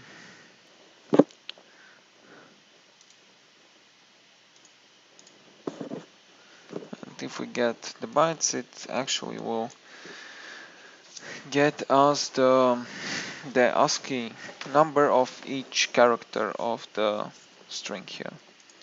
So that's get bytes returns us the array of corresponding ASCII numbers of every character of the string. Yeah, that's the idea. And then there are some buffered streams which are used to improve the performance of the program. Maybe that's a great topic and very important topic in the programming. We are talking about the buffering, because that's really important part of the programming, and it is really important because of the performance. Like if we talk about, so maybe that's not about input output topic in general, but about the buffering. I think I haven't told you, but already told you, but it's one of the most important topics if we talk about the programming, the buffering, the buffered values. Like we just talked about the database, and let's maybe explain you. If we just talk about the database and what we did there. Actually, we had we have, yeah, we created a database, we have some data inside the database, then we fetch some data from the database, and we put some data to the database. So yeah, that's the simple, and maybe that's the simple, but again, the thing we cannot work without, yeah, because we need to fetch the data from the database. That's why in some cases we need to fetch something. We need to ask database to get some details. We need to write the query to actually get details. Then at the end we need to insert something inside the database. So from our point of view, that's simple. We can establish the connection, then we can select something, then we can insert something. And like if we do it in Java, I mean here what we did before. Yeah, we establish the connection, we select something, we insert, we update, and so on. But what's the thing we need to think about here? That's about the buffer. The idea is that imagine you have a huge database with lots of database tables, where at each database table you have millions of entries, for example. And again, imagine what we have here. Like if you want to, you have a huge database, you have a huge database table, and you want to fetch something from this database. So first of all, what you need to do, okay, the connection, establishing the connection, that's fine. That's what's happening every time. That's not the case. The case is here. If we execute the statement, we send the request to the database. We send the request to the database, and so that's one step. Of course, it takes it's obvious, I think, as you understand, it takes some time to the program to reach the database, yeah, because needs to go through all this connection and access the database. Access the database, then need to access the table, and after that need to execute the search algorithm, so it searches you the entries you want to select, and maybe not about the insert, but about the select. Like if we have the select, so it searches for the entries in the database. So imagine you have 2 million entries, and you need to fetch some 2 or more entries, about it, a few entries from the database. So of course it takes some time to search for all these entries you need to fetch. So that's another point. You spend the time for searching that.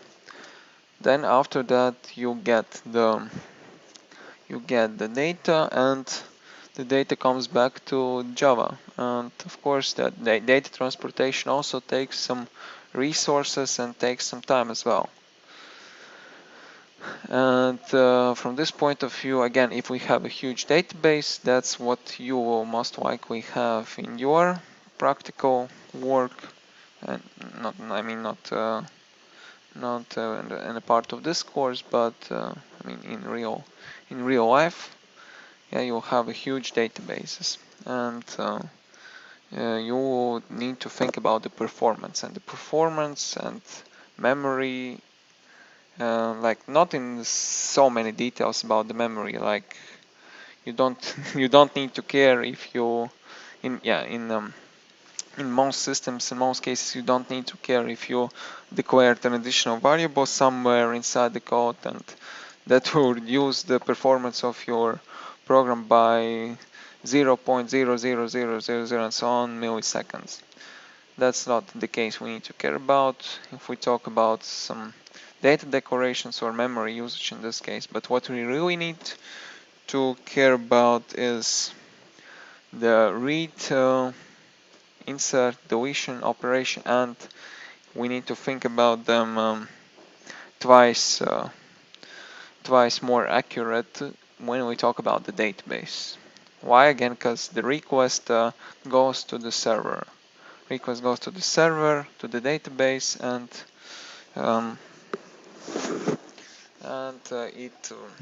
it may, in some cases, even with a good databases with nice characteristics, with huge memory and so many features, that may also take some time to fetch the data and to insert the data. And if the query is not created correctly, that may produce some serious problems for the performance, and maybe in some cases even the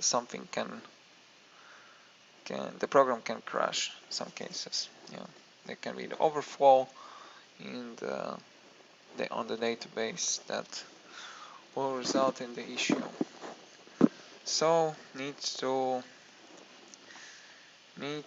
think about, and that's why there's the so-called word buffer. Buffer means that actually there's you have the program, you run the program, and you store some data inside the buffer. So the buffer is the place where the data can be stored, maybe from the beginning till the end, or at some moment of the execution of the code. And the buffer is used mainly for performance and for memory. And for memory usage, like if we have what about the database? Like if you have code actually you have the code, yeah, you have the program which processes. Maybe it processes the website, yeah, the website, the documents, or some other stuff. Yes, and like in this stuff, you need to interfere with the database. Like, for example, you have the code inside the code, maybe the user or someone else entered the data. Like again, it can be name, surname, and so on, and you have the database table which stores this data. So what's the idea here? Like if there's the user may enter one entry, two entries, like 10, 15, 20 entries after that. Yeah, not after that, but during the input. But actually, what about us? That's the worst idea is to do the insert after every entry from this user. So in this case, we need to call the database for, like, if user enters 20 times, it's the worst idea to actually input every time, call this insert query into the database. Why? Again, because we will need it will take time to access database, then to put this entry in the database, and after that to get it back. Actually, yeah, after that to get back from the entering, from inserting into database. That's why, yeah. But what you need to do, you need to create the buffer. Like you have some buffered entries inside your code. Not here, but if you have the framework, you have some different classes. There are some classes which have the attributes which can actually store this data. Yeah. So, and the data can be accessed at the right time. You can change this data. You can put something inside these variables. Like that's why we use the lists. It's also very good place where to store the data. And like if we talk about database, one of the good example is the map. Like remember, we have the maps, so we have the keys and the values, which can be interpreted as the database table. So we have key and we have the values. So we can have the map defined somewhere inside the code as the global variable, somewhere inside the framework. Like you have many classes, and in one class, in one object, you have the attribute which stores you the data we entered to the database table.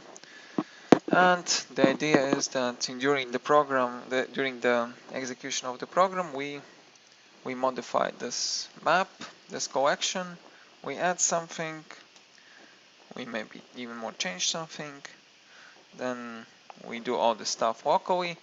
After that, so the user stops the changes, it saves the changes, user saves the changes. It means that after the saving, we can put all the data inside the database. So we have only one call, one database call during the program. We pass all the data to the database, and the changes are moved to the database after that. So yeah, we execute the insert query, something like here, and something like this. And after the query is executed, so the changes come to the database, and you have only one database call during the program execution.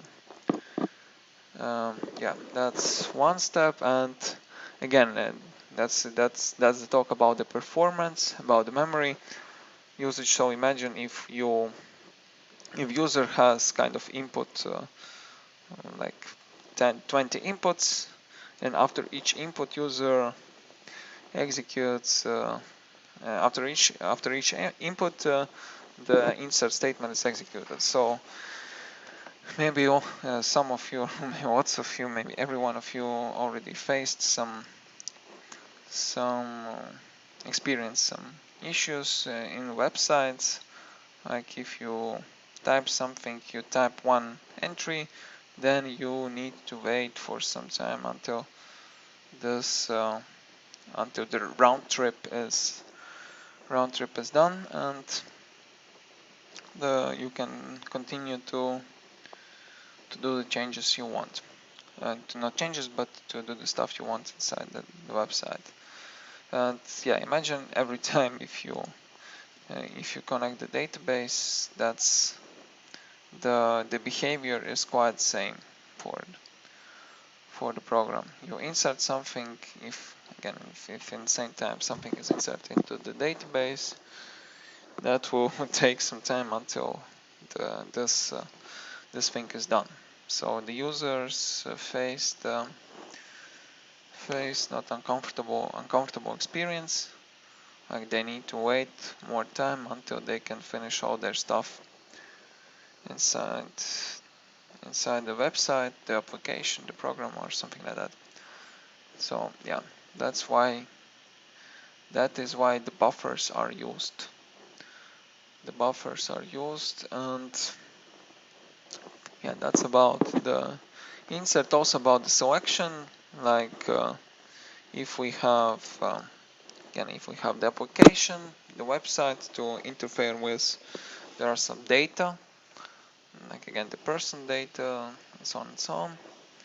Then again, every time like if you're switching from one entry to another entry, that's not a good idea to select the data every time you actually want to display this data on the screen. Yeah. So, and especially if you have one select query with one parameters from one database, you do the selection, you select the data, then you do some stuff, you go to somewhere to the next place, then you come back, and of course then if you go back to here, it's not a good idea to do the same select statement again, right, from the database, because that will fetch you the same data as during the first visit. So that's why it makes sense if this data is stored somewhere again, so we can access this data every time during the execution of the program, and that is called buffer. Basically, the buffer plays between the in this case between the database the the Java code, yeah, the the the user and the database, yeah. So what user does and what database stores. The same about here. So if you see such word buffer inside, not only about streams but about any different things. So buffer means that it is used to improve the performance of the program, the time from time perspective and from the memory perspective as well. Yeah. And in this case, the buffer streams, that's the structure which optimizes the input and output and makes it more efficient from the performance point of view. Yeah, so it also reducing the number of calls to the native API, so we don't need to, like in this case, if we talk about the buffer streams again, what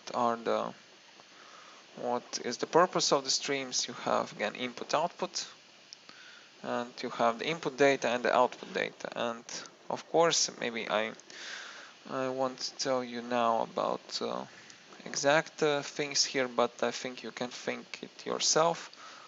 Like if we have the input output can also be considered as kind of the connection between the input and between the program, right? So between this one between the input and the program, there are also some connections, yeah.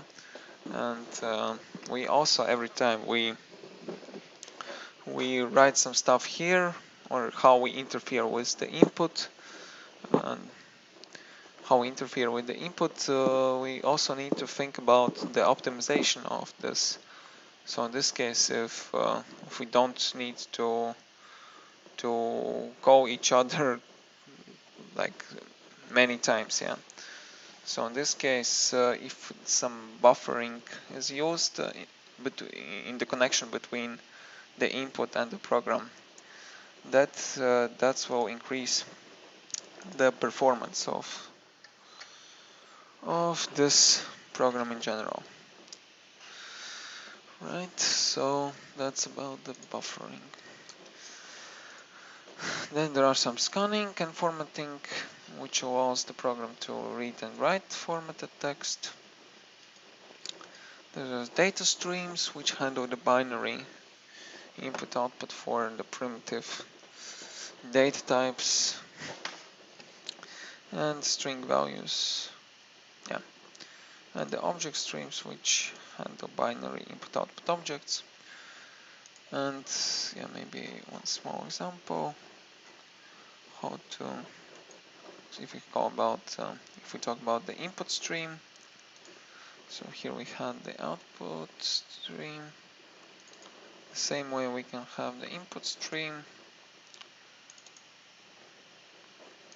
Text.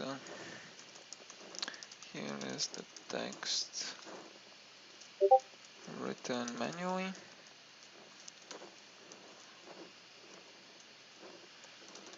For example,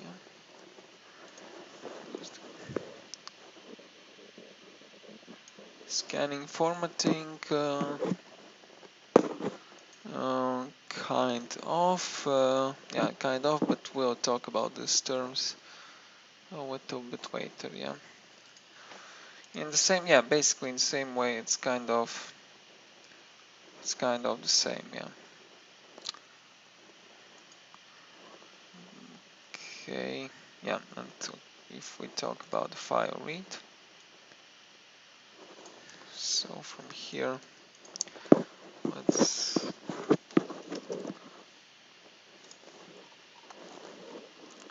so we use file input stream.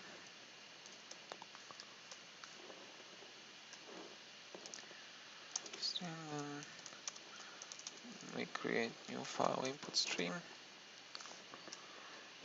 here we provide maybe the same path, because don't use any other path here. So now we have the file stream created, and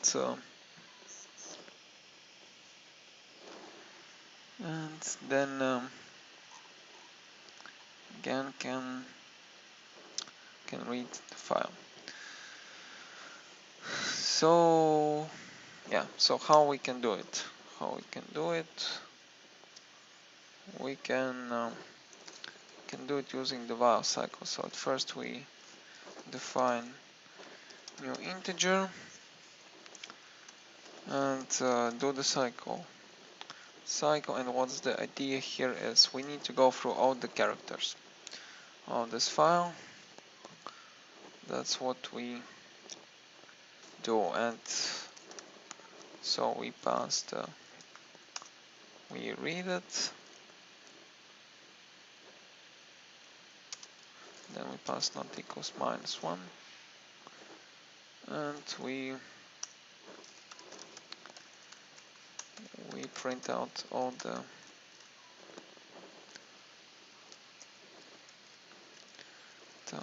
characters written here.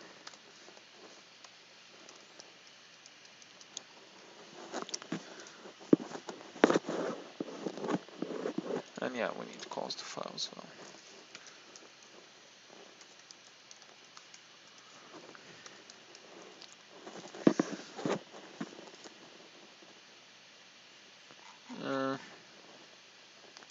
Sorry, but yeah, print y, we don't need to print y. That's a good point. And yeah, so here it is. Here's the file, it reads us this file. So basically, again, we have the stream of the characters, and using the read method, that will read us the next character. And the idea is once the stream is over, it becomes -1, so it means that that's the end of the stream. That's the end of the stream. And again, all the characters are passed as the bytes using the ASCII numbers, so we need to convert them to characters after that. And yeah, here there are the streams, input stream and output stream. We just used, and there's these are the byte streams, and there are reader and writer stream as well. So if we talk about the reader, then how we can use the reader. So that's about the bytes. In the same way, just one moment, my cat wants to go inside. So let me.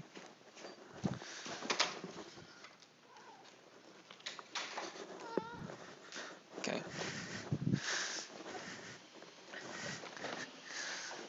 So yeah, let's continue. Then we have the reader. Yeah, reader also needs to be imported.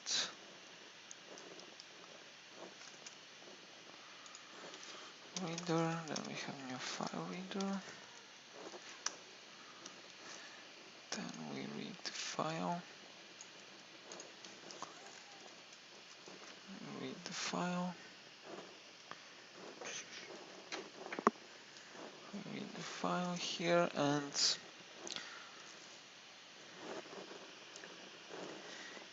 we can basically read it in the same way.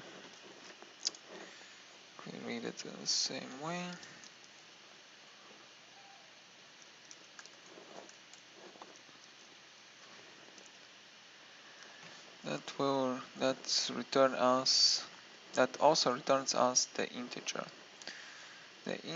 But there is one difference here. There's one difference here that you can see that it deals with the characters. But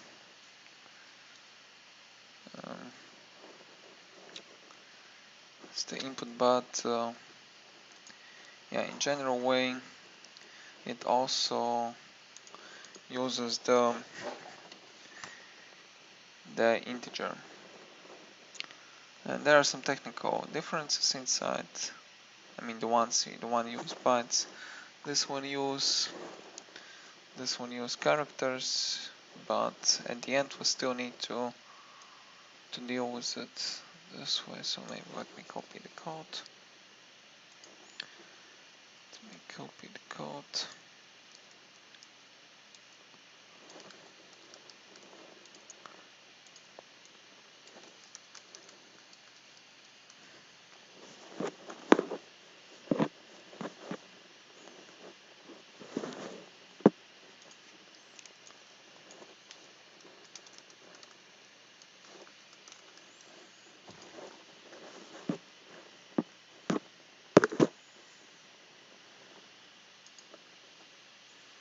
So the result is the same, but yeah, there are some internal differences.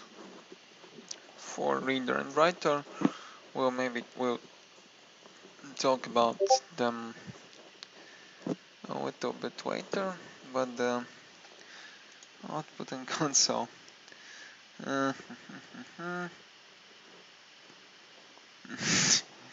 So yeah, that's interesting. And what's the original file you have? What's the content of the original file you have?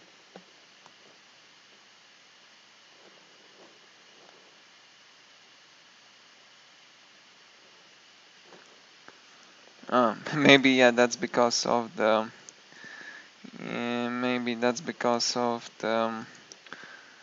encoding you use. Maybe let me try one thing here. Okay. Let's maybe try to add something with the Latin characters. And let's... Yeah, I think that's maybe because of Russian. Let me check about... Yeah, and you can see with the Latvian we also have this stuff. That's why I need to change the encoding. I'm not sure if... Just let me check. Save as... Okay, the encoding here is correct. Yeah, that's about the encoding. So here is the same. One moment. Change. Need to change them. Encoding, and yeah, I think that's maybe. Oh. New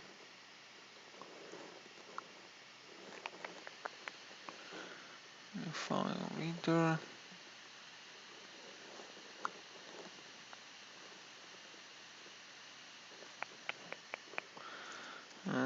Not really sure if that will allow to do here. If we use a simple output stream. Not sure if we can pass the encoding here as well. Yeah, so in this case I'm not sure if the standard reader... Moment, let me check.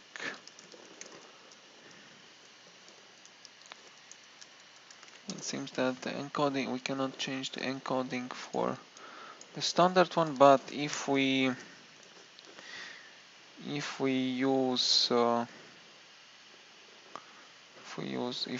get the reader this way, new input stream reader, then here we add think we can add this file as well, or not.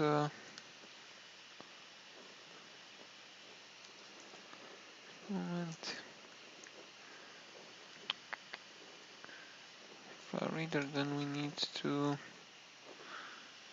add the encoding we use. UTF -1 -8. Yeah, okay, maybe that's not. Yeah, so here need to read file input stream. File input stream, and in the end we'll have the reader here. So yeah, so need to have file input stream, then has input stream reader which writes the file in the right in the right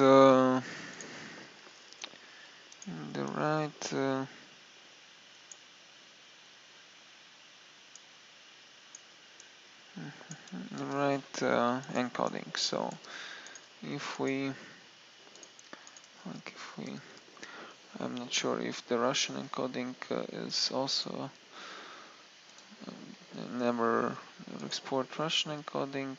Yeah, you can see that it returns question marks, but Russian vectors encoding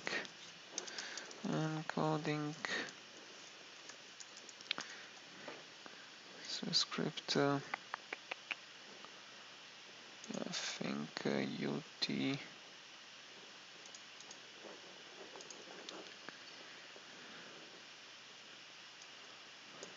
Let me check.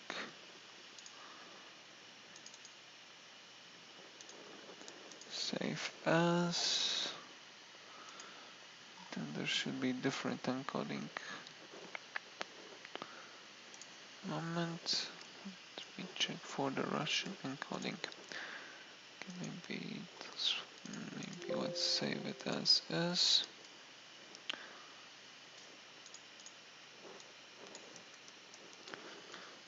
This one.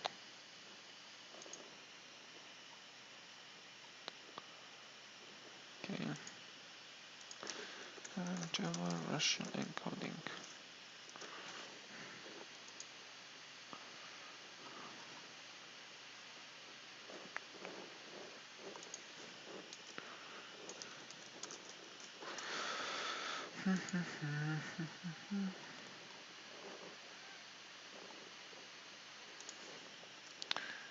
Okay, maybe this one.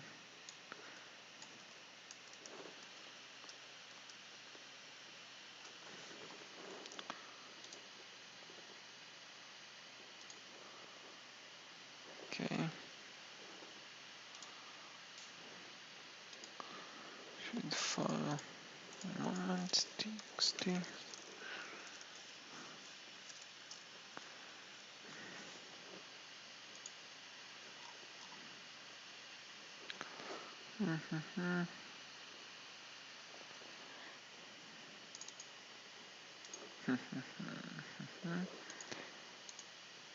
Okay, UT. Okay, I think it should work for UTF.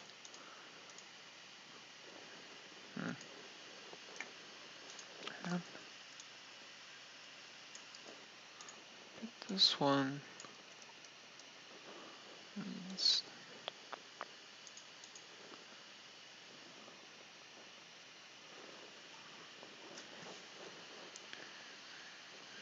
equals to. Okay, maybe it's not so important for us, but that's because of the encoding. And okay, maybe in this case I'm not. I cannot tell it at the moment how to encode Cyrillic characters.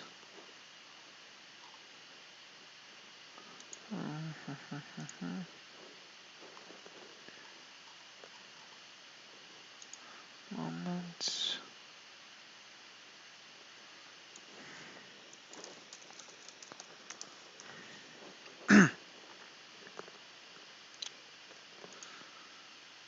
Yeah, but that's because of the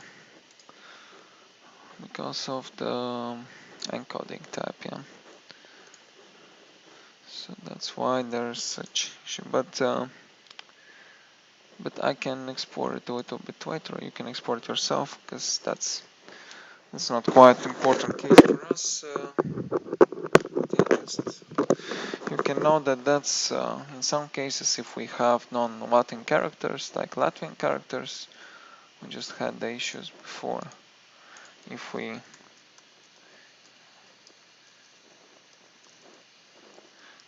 add Latvian characters, then we can use UTF-8.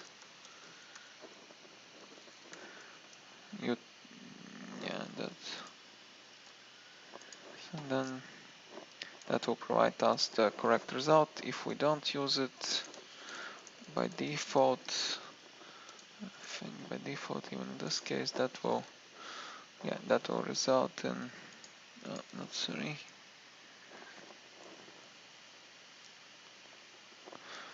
Yeah, one more bracket needed. Yeah, by default it provides us some mass. Yeah. So please be careful to use the right encoding. If you deal with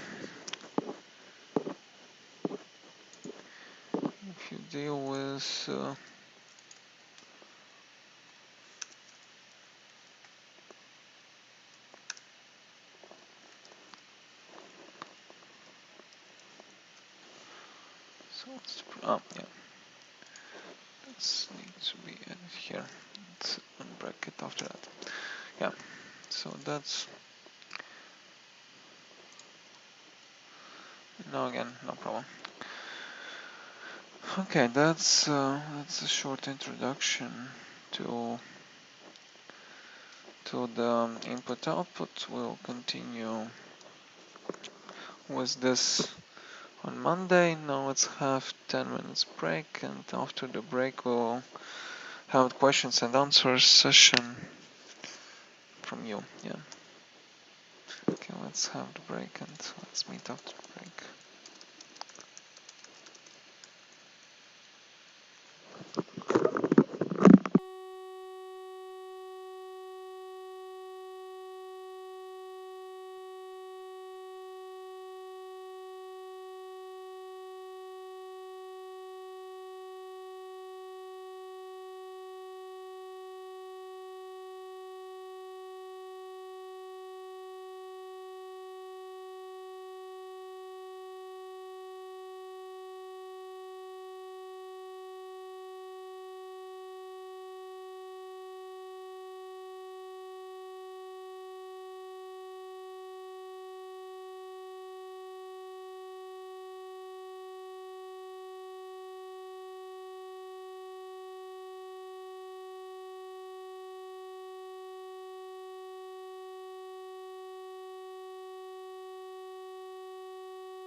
Okay, in one moment I will finish one thing and then I'll start with the questions. Just 2 minutes.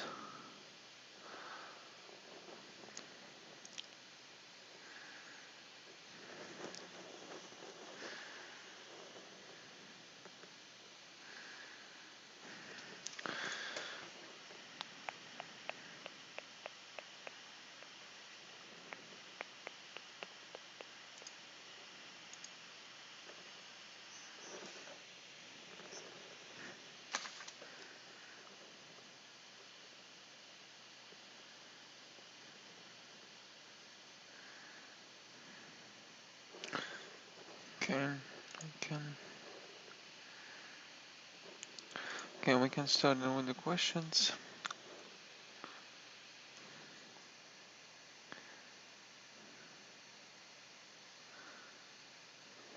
Moment.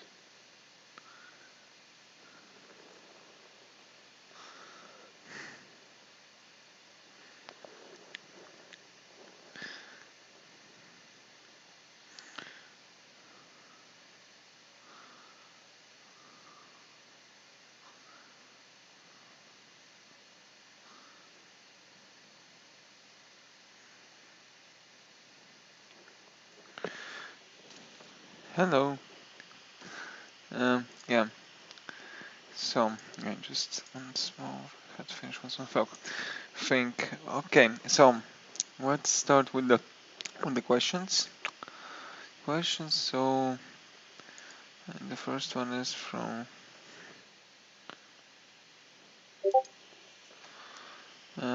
yeah, okay, so Helena has the problem with examp. I still cannot get it working and I do not know what to do. I send you this question. Yeah, okay, I will take a look, but the first question was from Christina. So yeah, let's do step by step. So yeah, about activity 09. So there's the 1 to the 3. The list. Okay, let me open the activity. Activity 09 for myself, because I don't remember everything from my head. Moment. Let me open it.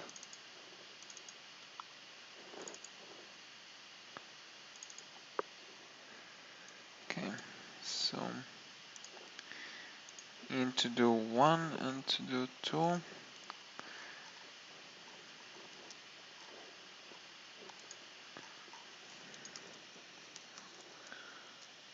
To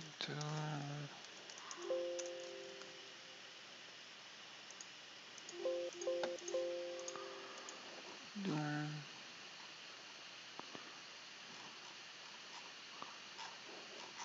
where was to do 1? Oh yeah, okay, I can see it. In to do 1 we need the list of orders.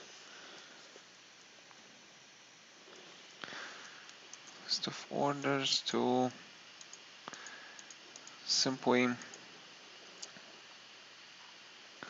to add to basically to store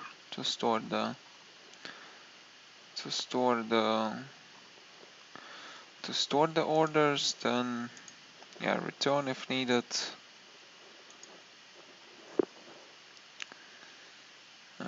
yeah, that's we need to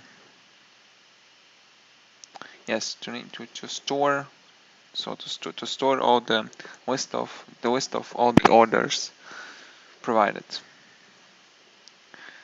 and into the tool. So into the tool, yeah, into the tool we need to we have the iterator. We need to have the iterator which returns us the so what was the type, and the set of the orders. So again, you can see that we don't have any getters, any specific getters for this list of orders, but we can use okay, okay, order free, to do free. That's oh yeah, yeah. So we need to we need to basically have to get to. So in this case, you can see there are some methods, right? Yeah, there are methods, the constructor to add order. So we need to. So yeah, basically we need to use the list to store the orders. The same we had in the previous tasks, like in Martian, we had some internal global attributes which we use to, like, for the weight, to get weight, to set weight. The same as here, we have the list to add something to this list and fetch something from that list. That's the idea why we need this order list. Like, if you can see, there is the get item list set. So now, first of all, okay, the orders, that's fine, that's just constructor, but for the add, you need to add something, not something, you need to add the item to the list. So you add item to the list, then you use this list to store all the items added. Technically, it is not checked if there is such a variable or not, but basically you need to have the place to store it. That's why we use it. Yeah, that's just a place where to store this the list of orders. And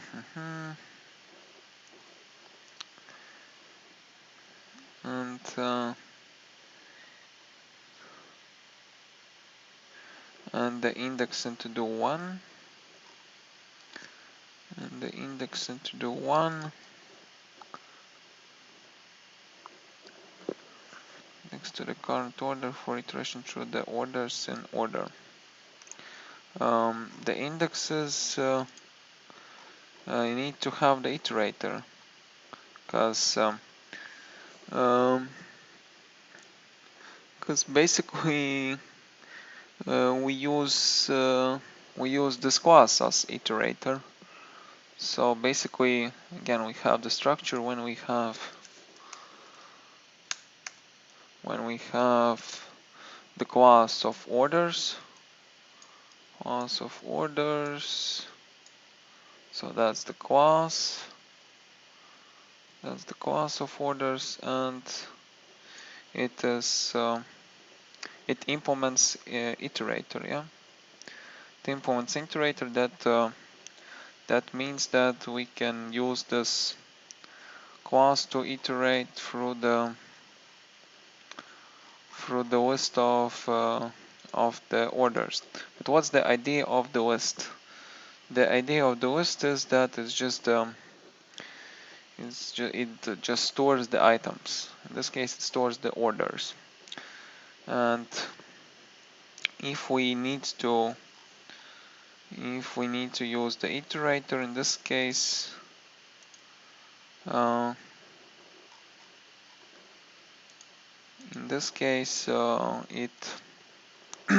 need to use this class itself as the iterator. That's the idea here. why we just can simply use the list to iterate through the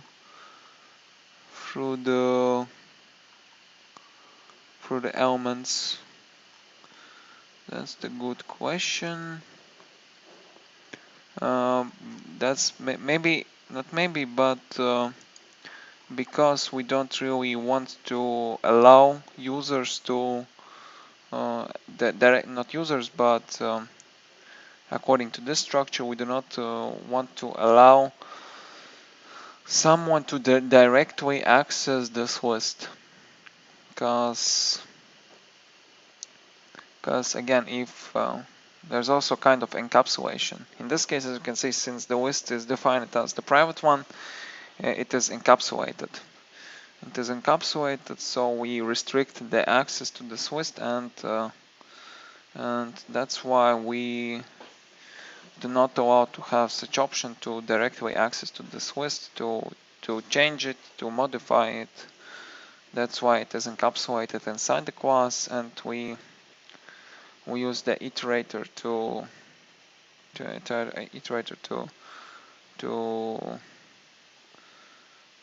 go through all the elements of this list and have more advanced control on this list. That's why we need this index to understand what is the current position of the iterator. Yeah. So I have has next. That's why. So it's basically the main idea here is to have the encapsulation. And the index again is needed because if we use this class, the object with this class as the collection, not as the collection, but yeah, as to store the list of the orders, and we want to go through all of them. So in this case, we need to have iterator to understand the position, which is the current one. Yeah, that's why it is needed. Just again, if we use the object orders, we want to go through all the orders to understand the current position of the iteration process. We need to have the current index to understand the current position we are on. Right, that's about the first one, and the second one is sort list. Sorting rules. The sorting rules are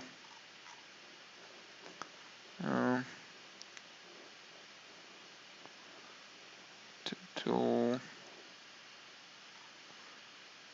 maintain interface with sorting rule. Let's say that it's in 2.2.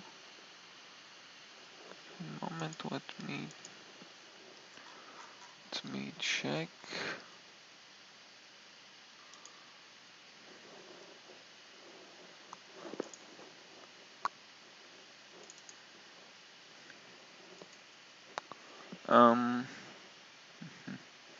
Okay, that's 2.3 maybe. Yeah. Okay, yeah, here it is. Yeah, into the 3. Yeah, thanks, because you mentioned to do 2 twice. That's why I missed. Yeah, okay, here. But according to the sorting rules, and the sorting rules are where are there? There was about equals. Sent from different customers.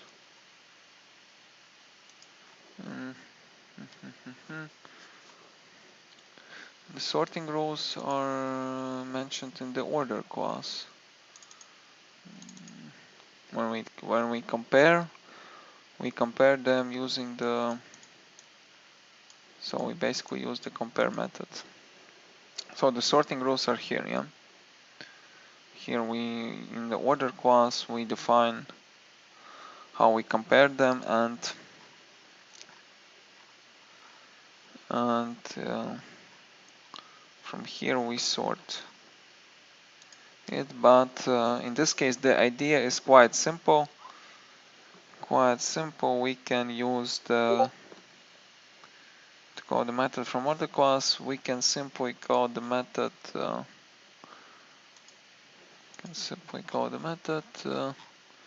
So if we define the list of orders, this new list, new array. So I just put it as array list. Doesn't really matter at the moment. Just need to import.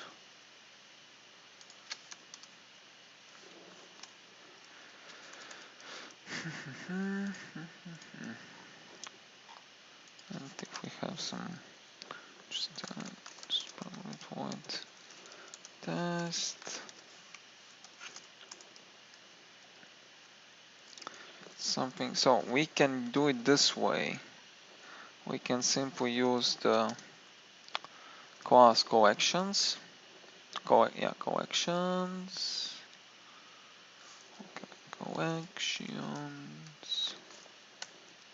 And call the static method. Static method sort, and here we can sort our list. So that's the way you can do the sorting. Yeah, maybe that was a little bit complicated description there, but you can simply use the class sort, which the method sort from the class collections, which will sort you the list according to the logic implemented in the compare method. Yeah. So if we compare, we just do the sorting based on the comparing the variables there. That's how we do the sorting. Okay, that's about it. And the question from Helena. The problem with examp.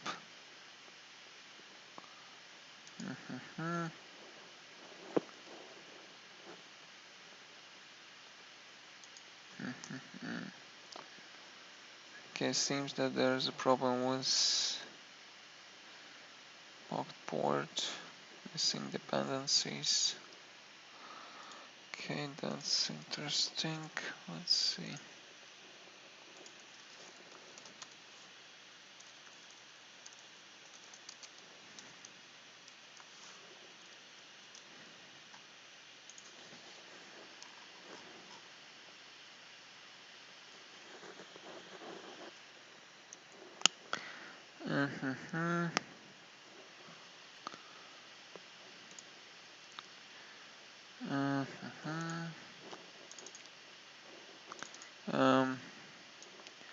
And Helena, what I can suggest you to try is to go to exam folder, then go to MySQL, then go to data, and here is the file, this one.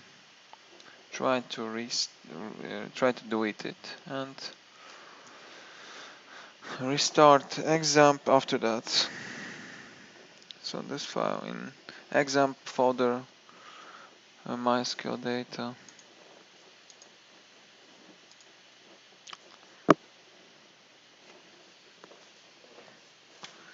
SQL data.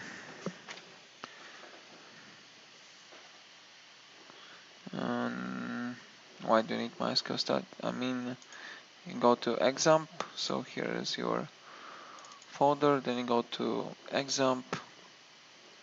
Then you go to MySQL folder. Then you go to data, and from here you need to try to delete this file, IB data.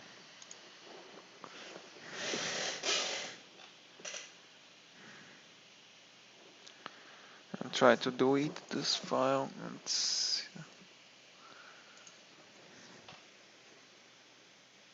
Okay, no, don't delete anything. Sorry, one thing. Okay, okay, maybe if you did it, then okay, try to then yeah, okay, open example again after that. Open example after that again. Okay, in this case.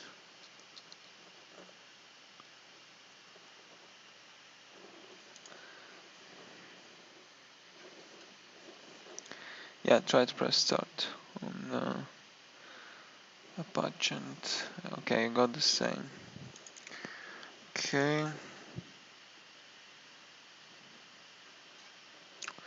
Okay, let me check.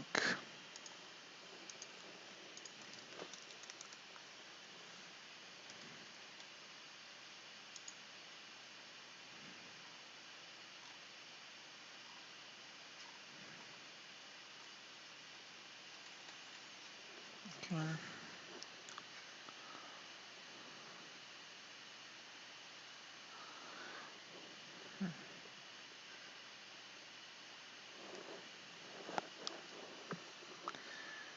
Okay, MySQL.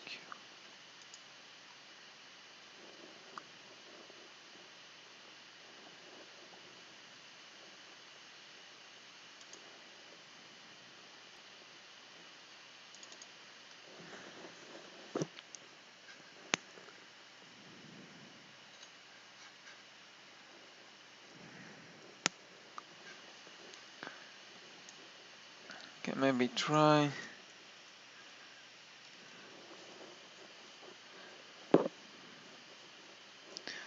Maybe try this. These steps.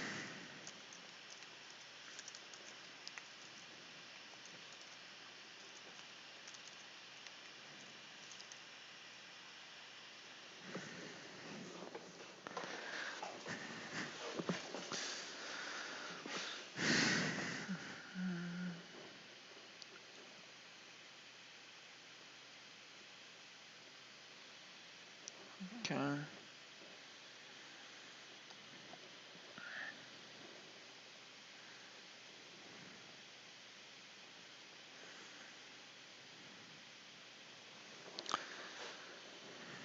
And then yeah, you're free to ask questions. So until Helena done with the steps here.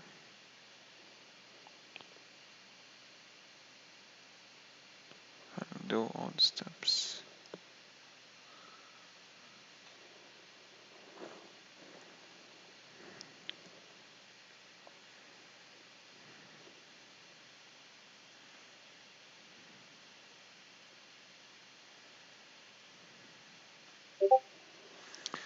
Okay, more questions come. Thank you very much, Ilza.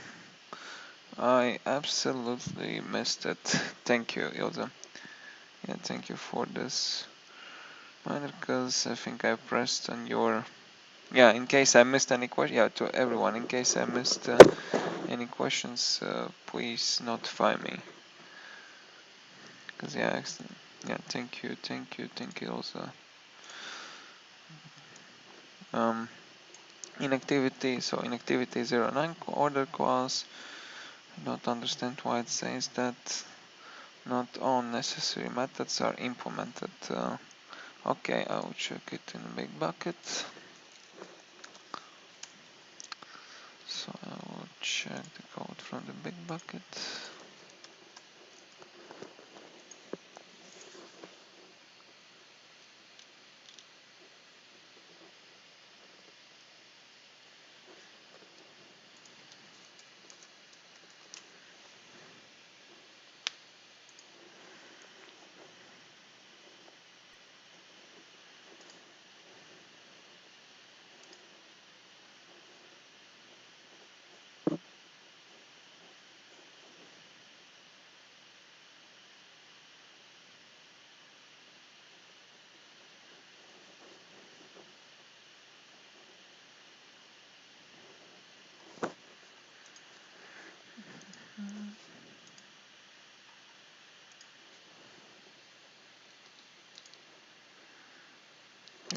orders class. Okay, let's see.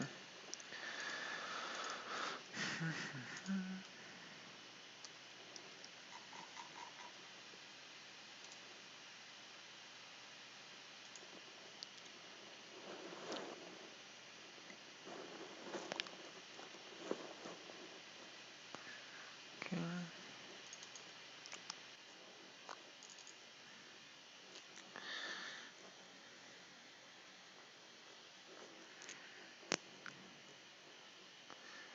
Okay, the orders to string, and then comes the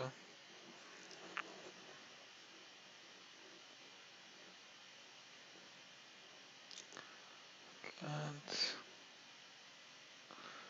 okay, let's check.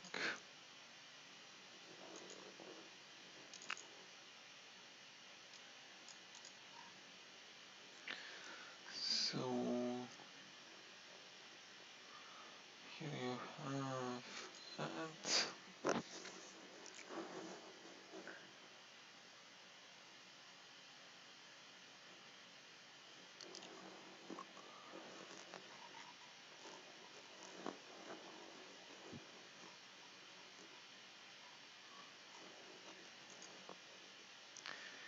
okay, the boolean.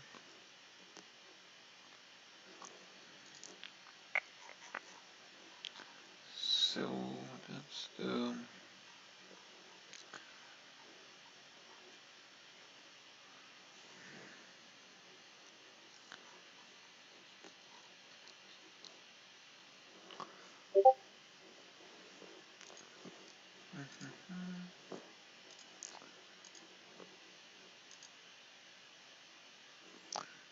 okay, yeah, I will check it. So yeah, at the moment let me check what is here. So the orders. Okay, then you add some add item. Okay, then you have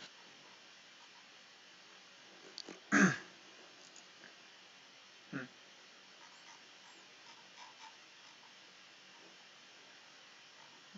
hmm,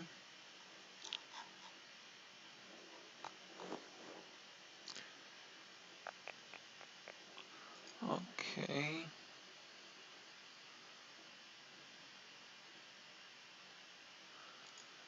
And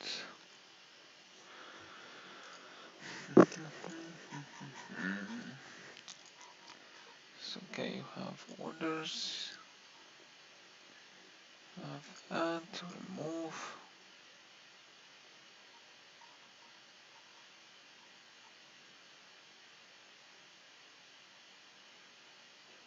Okay, I think I'm not sure if it is needed here.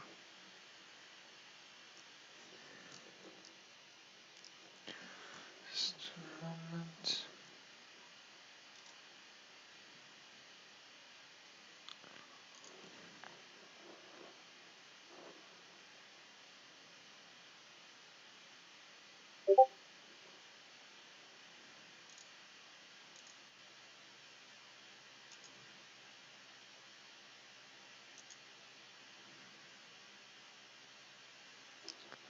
It was required 24. 24 to do. Move from, yeah, you need to draw, but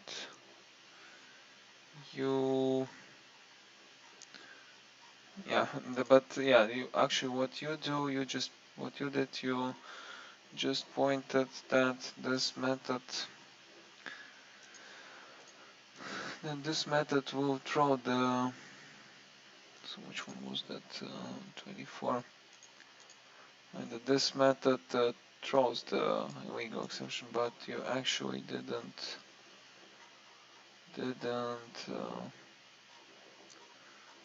throw it here.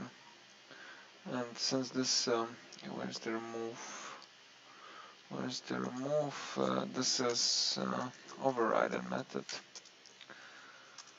First one, yeah, that's first one, and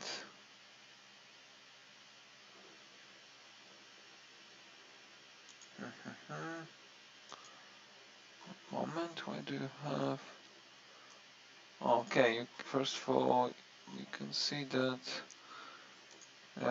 why the method remove. Yeah, that's the problem, because the method remove is incorrectly defined here. We don't need to remove the. So you can see here there are no parameters passed. You just need to remove the current order.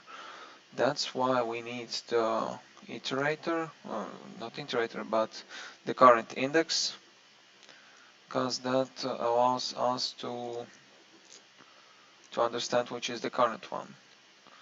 So in this case, it is incorrect because we need to remove the current one, so we don't pass anything to this method. You need to implement it in the way that it passes the current one. In addition, it comes from the superclass. So you can see there's the method remove, which comes from the superclass, which needs to be implemented according to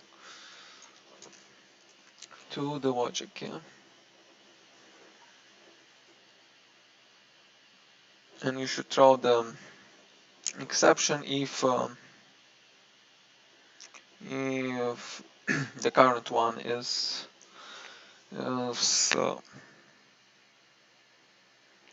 less than, just in case the current one is not from 0 to the size of the collection, -1. So if it is out of the size of the collection, then in this case you need to throw the exception, new illegal state exception. So yeah, first of all, you need to change the patterns of the methods. If you have the sort, you need to sort the collection which is here. So there's nothing to be provided to the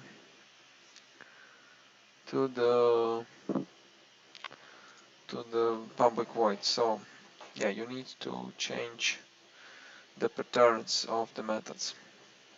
And the methods to string, remove, next, has next, they all they come from the superclass, so you just need to override them. So remove comes from superclass. Method next, should we have method next here? No, but it should also be here. Method next. Sure if it says. Okay, maybe it's not here, but it comes from the superclass. Oh, okay, here it is next. Yeah. So next needs to be implemented as well. It comes from the superclass as well. Has next also comes from the superclass.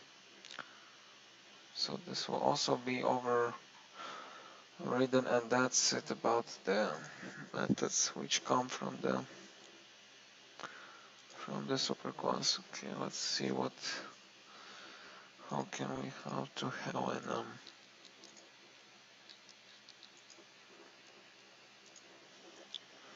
so for user, please fix the patterns of the methods, and after that that will be better. Okay, for Helena, let's see, no work. Fortunately, no work. Let's check if there are some more possible solutions.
Just one more question to you. Do you use Skype? I mean, is Skype on your computer installed or not? Because I see that may be the issue.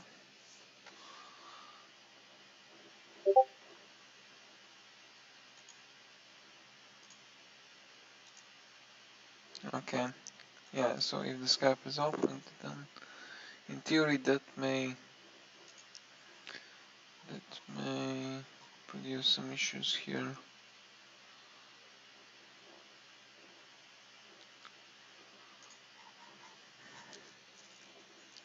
So from here was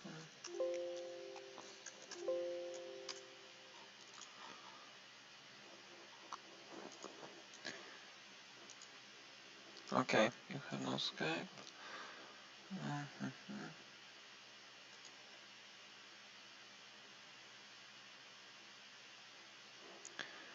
Can you maybe then try to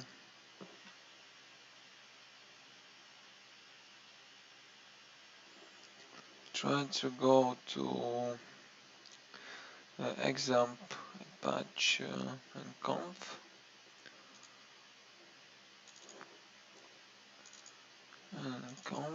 and from here open httpd.conf file. Then navigate a little bit down to here and try to change it to 8081 port. From here,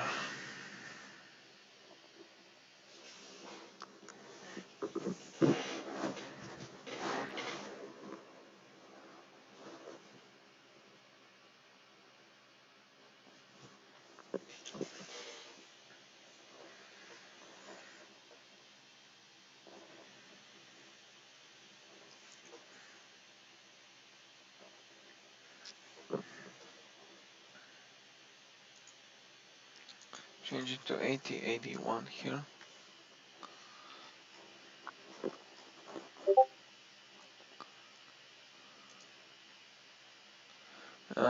Yeah, go to examp folder again, patch to conf folder, then open the file httpd.conf. Then navigate, scroll a little bit down to here, and change listen from 80 to 8081.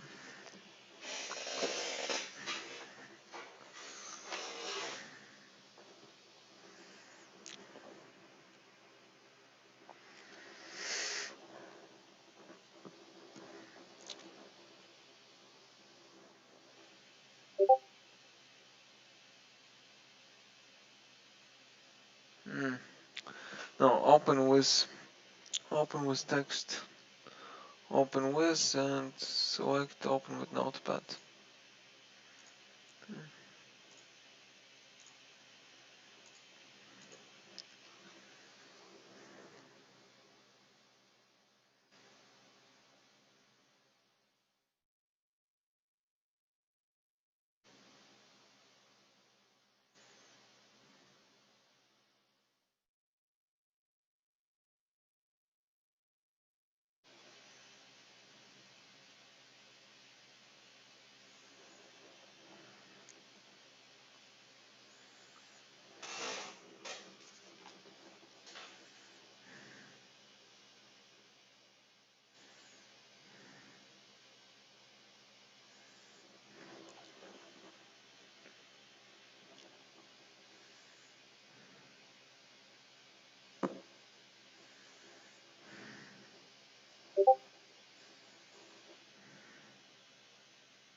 Okay, listen, there should be listen 80.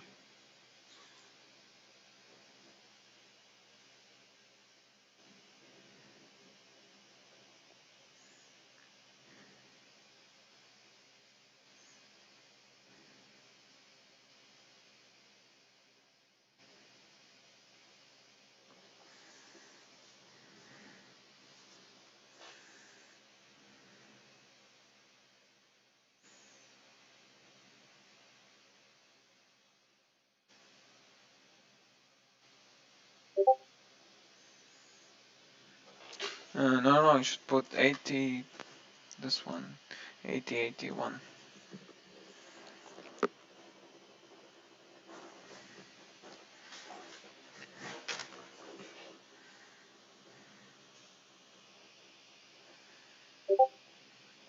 Then save it, save the file, yeah.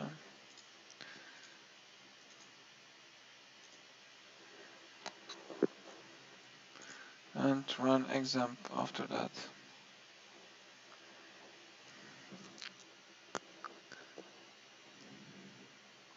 And try to run examp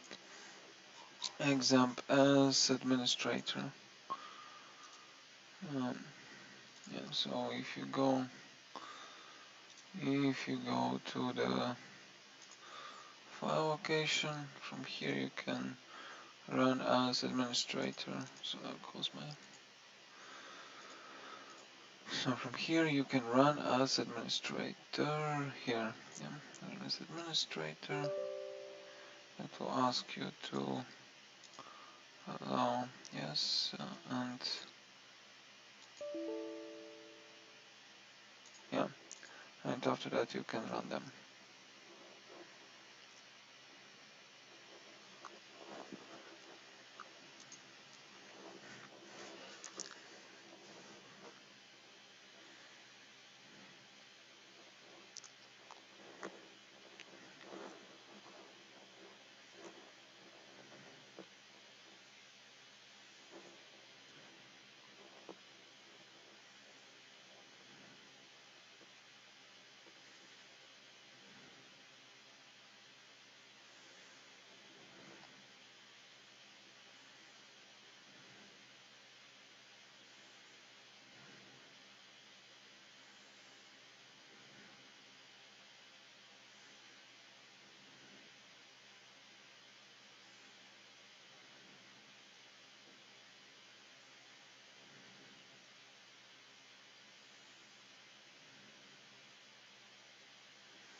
Same the same. Okay, one more thing. What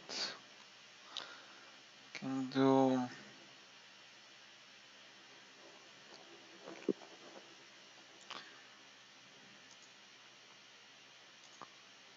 Okay. So there's also this such solution.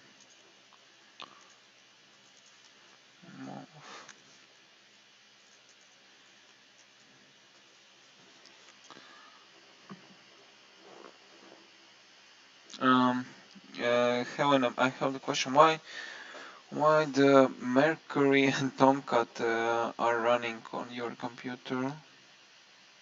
Can you stop them?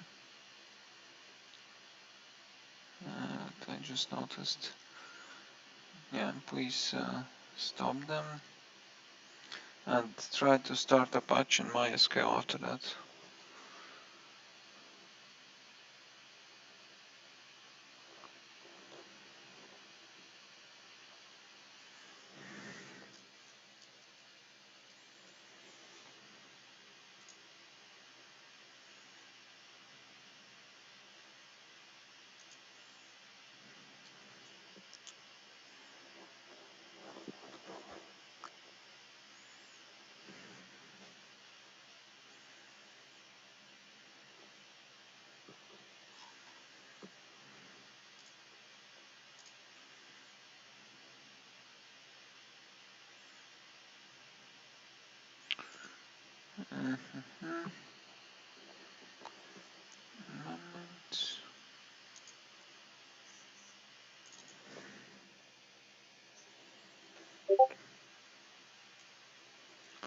Okay, the message is the same. So the ports are okay. Okay. Okay, maybe try this one.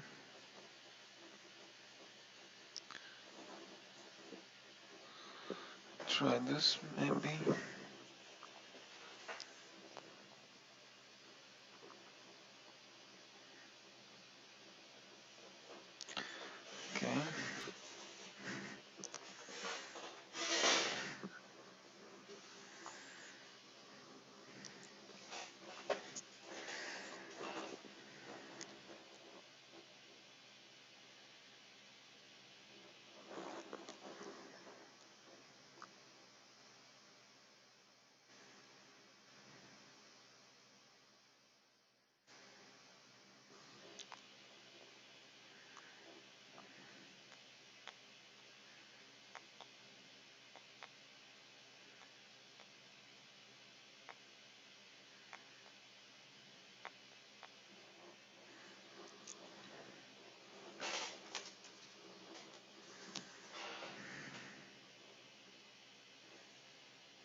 Okay, that's okay. That's the same.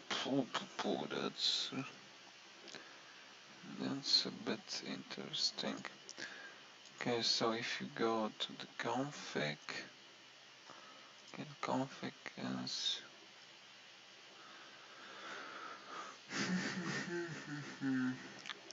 yeah, we found it. But did you manage to stop this Mercury and Tomcat? I mean these ones, cause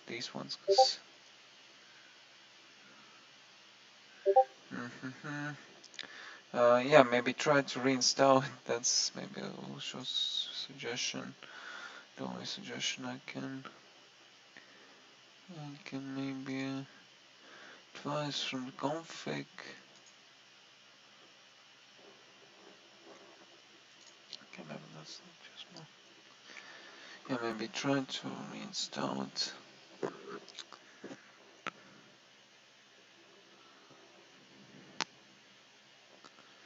But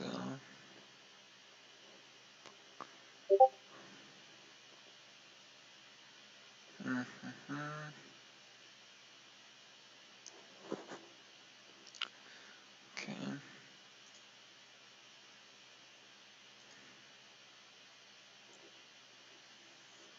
So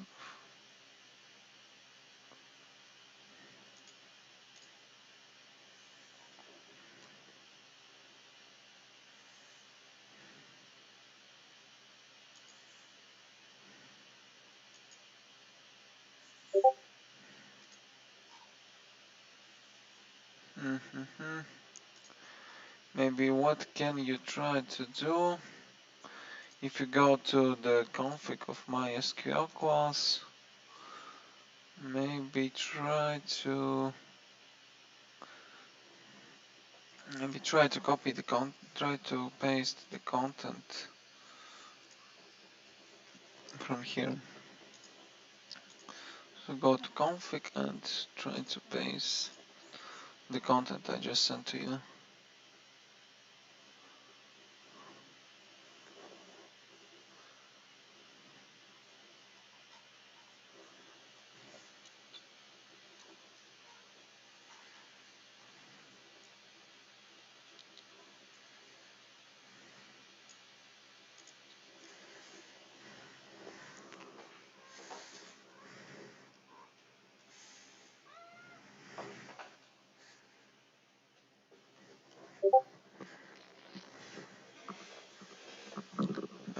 Just press on MySQL config right here and press on my ini, then paste the content I just sent to you.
Yeah, try to start now.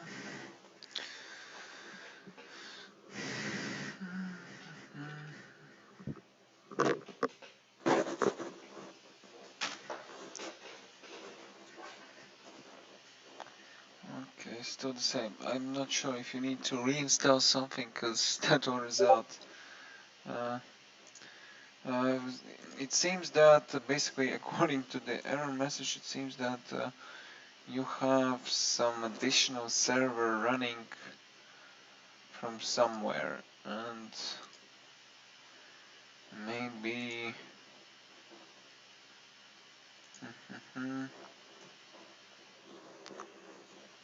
maybe try something like this.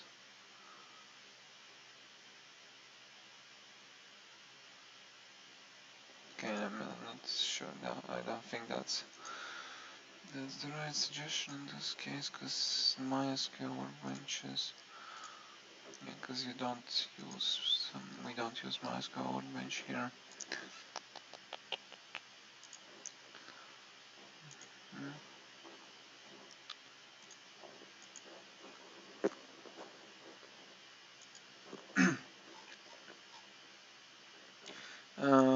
Helena, can you run just Apache without the MySQL?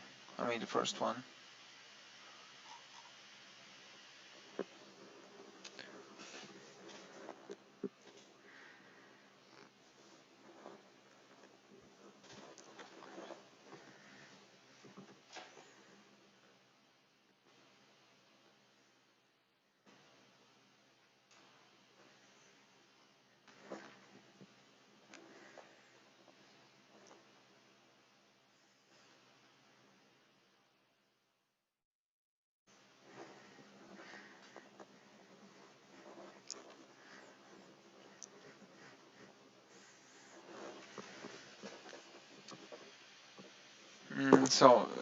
Yeah, but can you show me this message? Because it should not be the same if you just start Apache without MySQL. Because it doesn't make sense if the error is with MySQL, but you don't run MySQL. I mean, just simply try to run the first one. Apache without. Yeah, that's that's different error. You see, there is Apache. Okay, maybe that's a little bit different.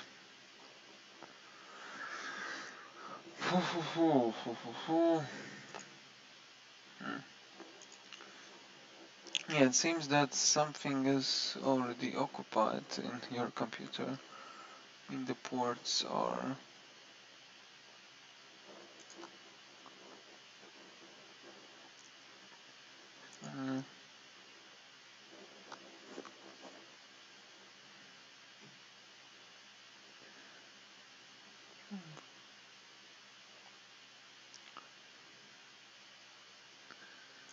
Okay.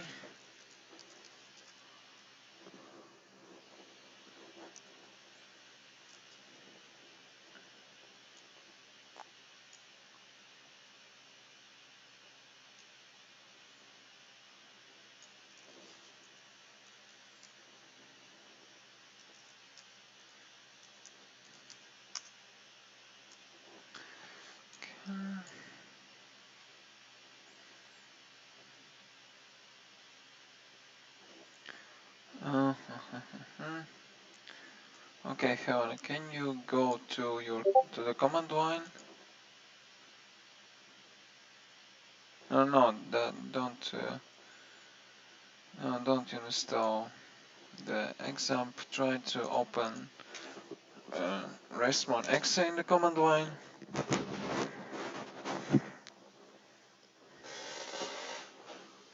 Open it. Run ResultSet in command line.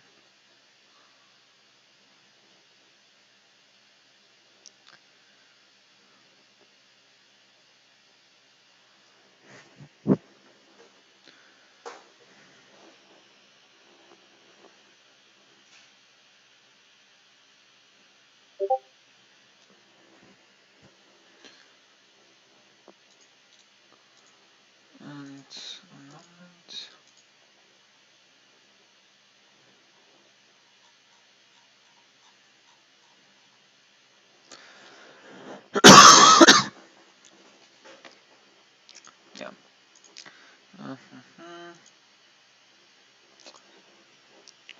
in command line. Yeah. So you open the command line and type resmod.x. Yeah, and search for the command line. Then it will open it.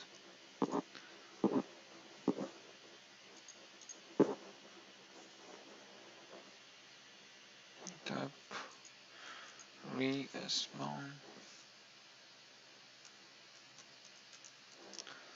And press enter. That will open your resource monitor.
It shouldn't.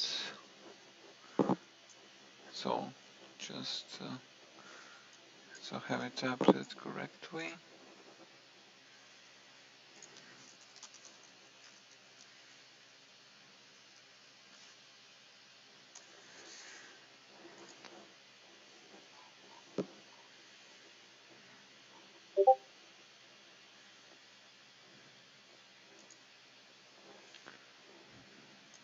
This one.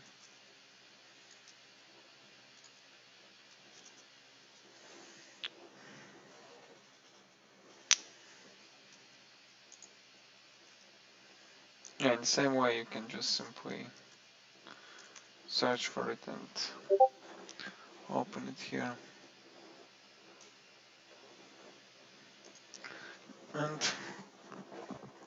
And from here you can, so you have these ports here. So in my case, so you just changed 80 to, yeah, first of all search for 80, for the port 80, okay, it seems that in my case it's not occupied.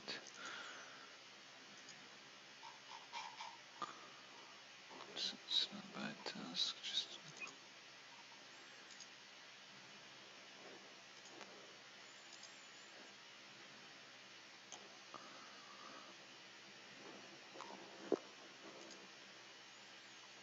so from here check for the port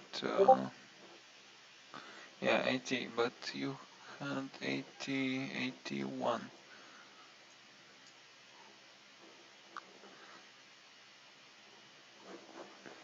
And try to find that one. I don't use it, but I think the most important is this one. Can you find it? 8416. Yeah, 8416.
So you don't have this one. Okay, what about 105? So in your case, I think you may have 105. Yeah, just check this one as well. 105.80 to have this one.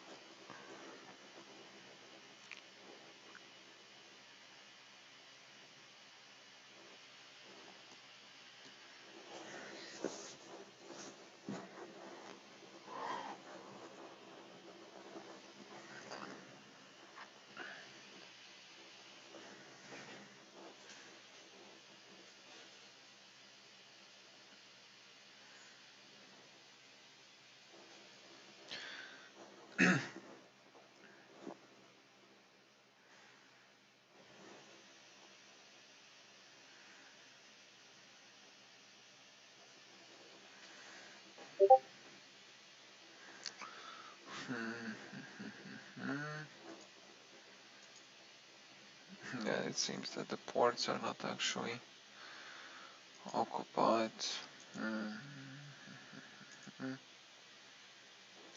That's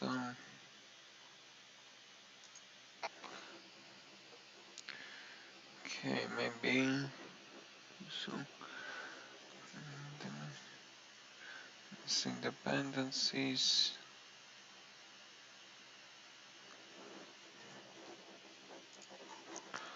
Okay.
Example MySQL.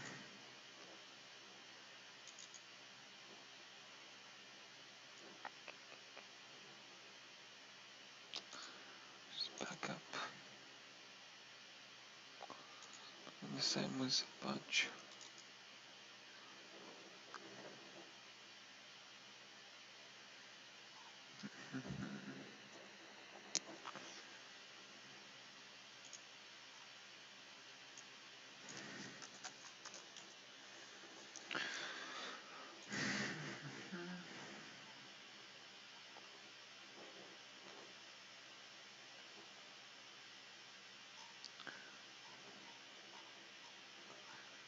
Okay, some of the applications suggest to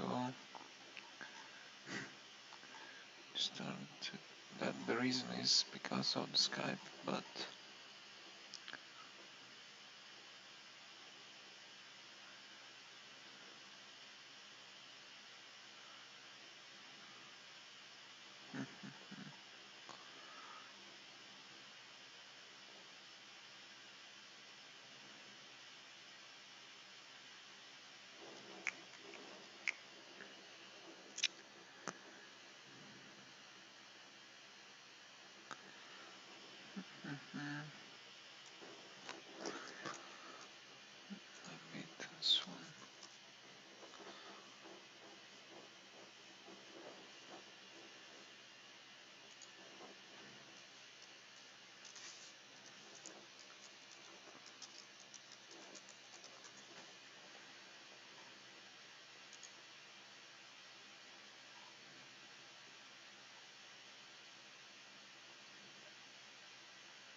Okay, so we have the command line.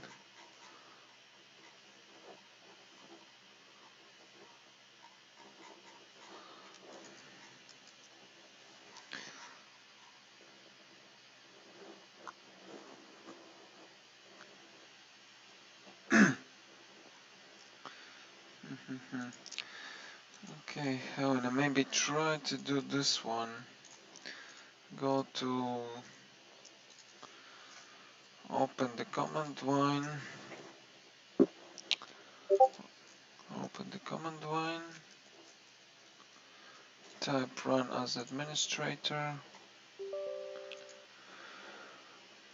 Then run it and here paste this command.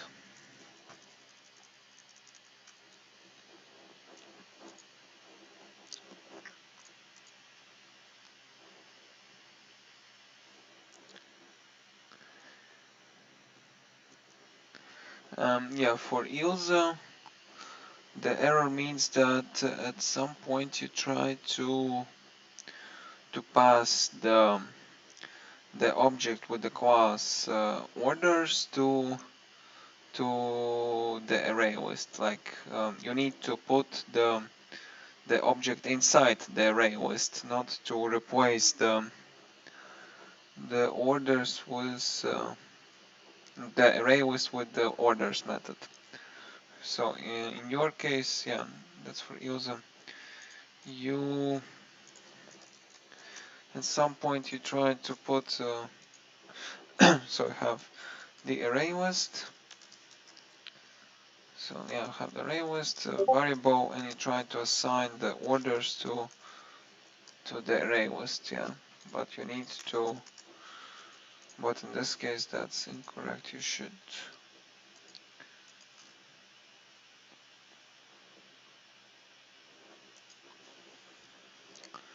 You should not do it this way.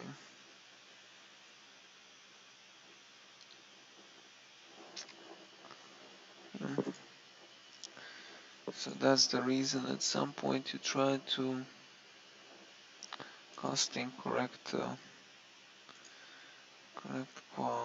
incorrect objects. Yeah. Okay, let me check one more thing.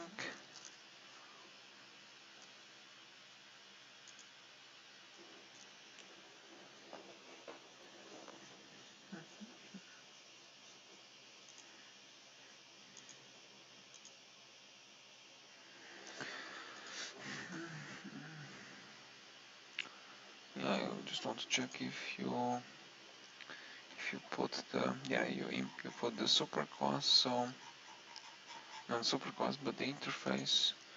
Yeah, so at some point you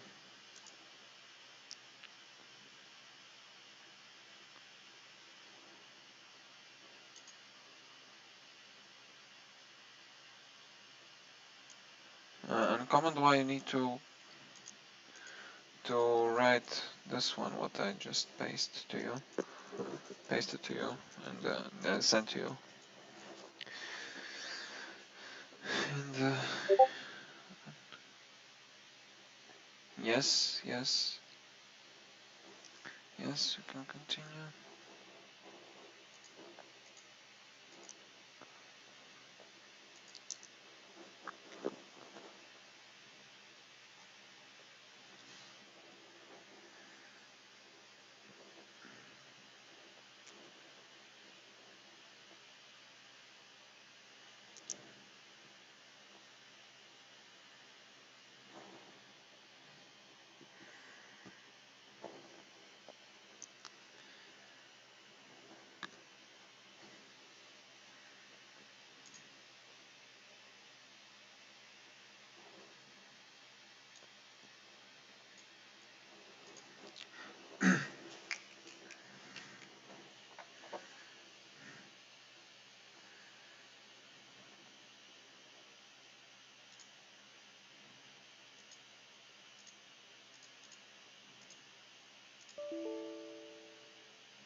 Okay. So can you try to run it once again? I mean MySQL and Apache.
Okay, then can you try to open config, then next to the show debug information press on more details and save it after that.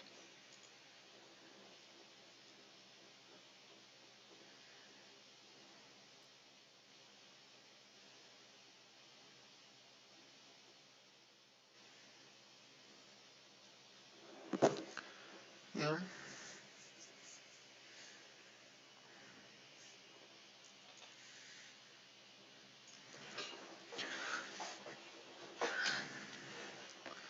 So yeah, go to config and press on show debug information. Yeah, maybe just simple details.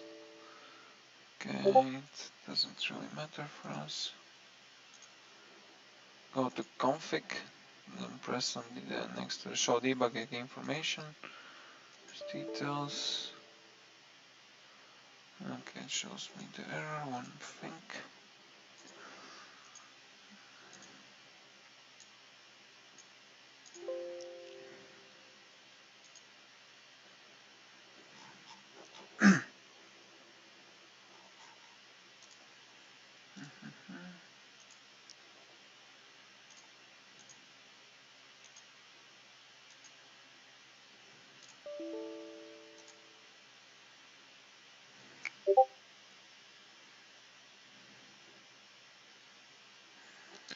Yeah, I can press on, just okay, one moment. One moment. I have some.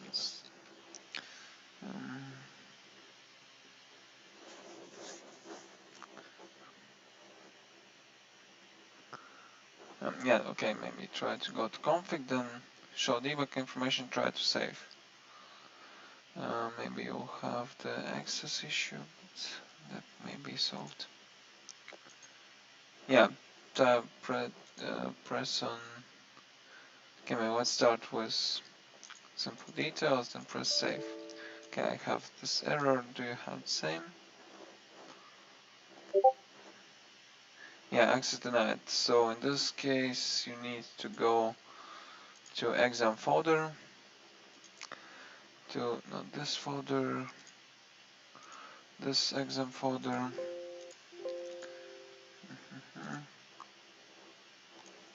and when you press here, go to properties. Yeah, I cannot show you here.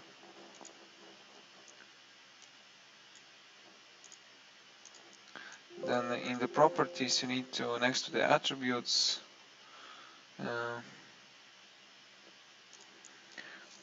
you need to untick, try to untick.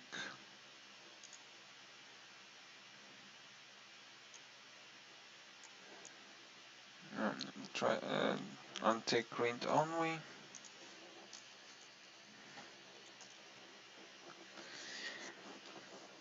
And apply the changes. So that will apply you. apply the changes to all the attributes. And after that, that will remove this read-only access to XAMPP, and we'll try to, and that can try to create or override some files there.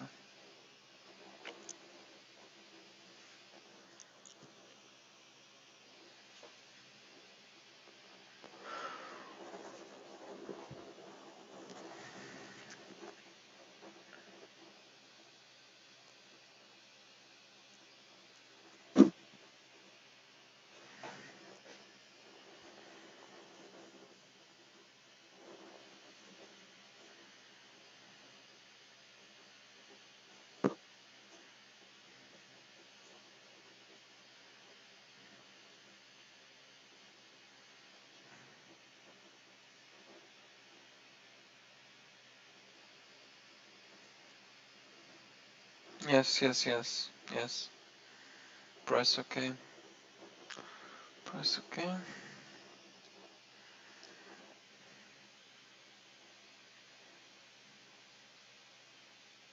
Let's press continue.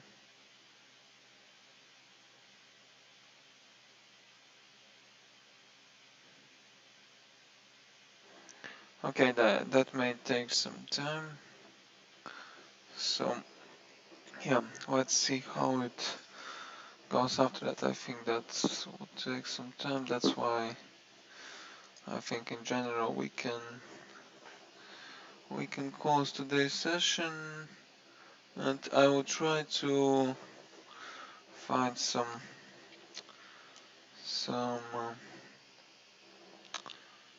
solution for the issue Helena has, since it's not, I think it's not crucial to have it until Monday, because the home task is till the end of next week. So we'll continue this discussion on Monday, yeah, about this issue. But I will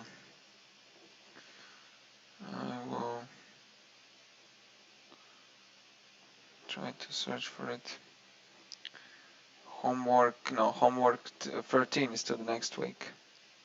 This is we don't need a Java database connectivity for homework 09. Homework 09 is for this week. That's the one with the orders and the lists and collections.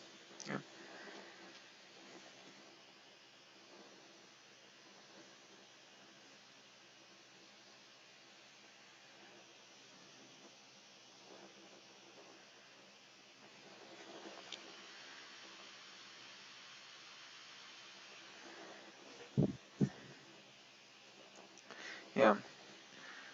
Yeah, that's fine. Yeah, we can continue this discussion next week.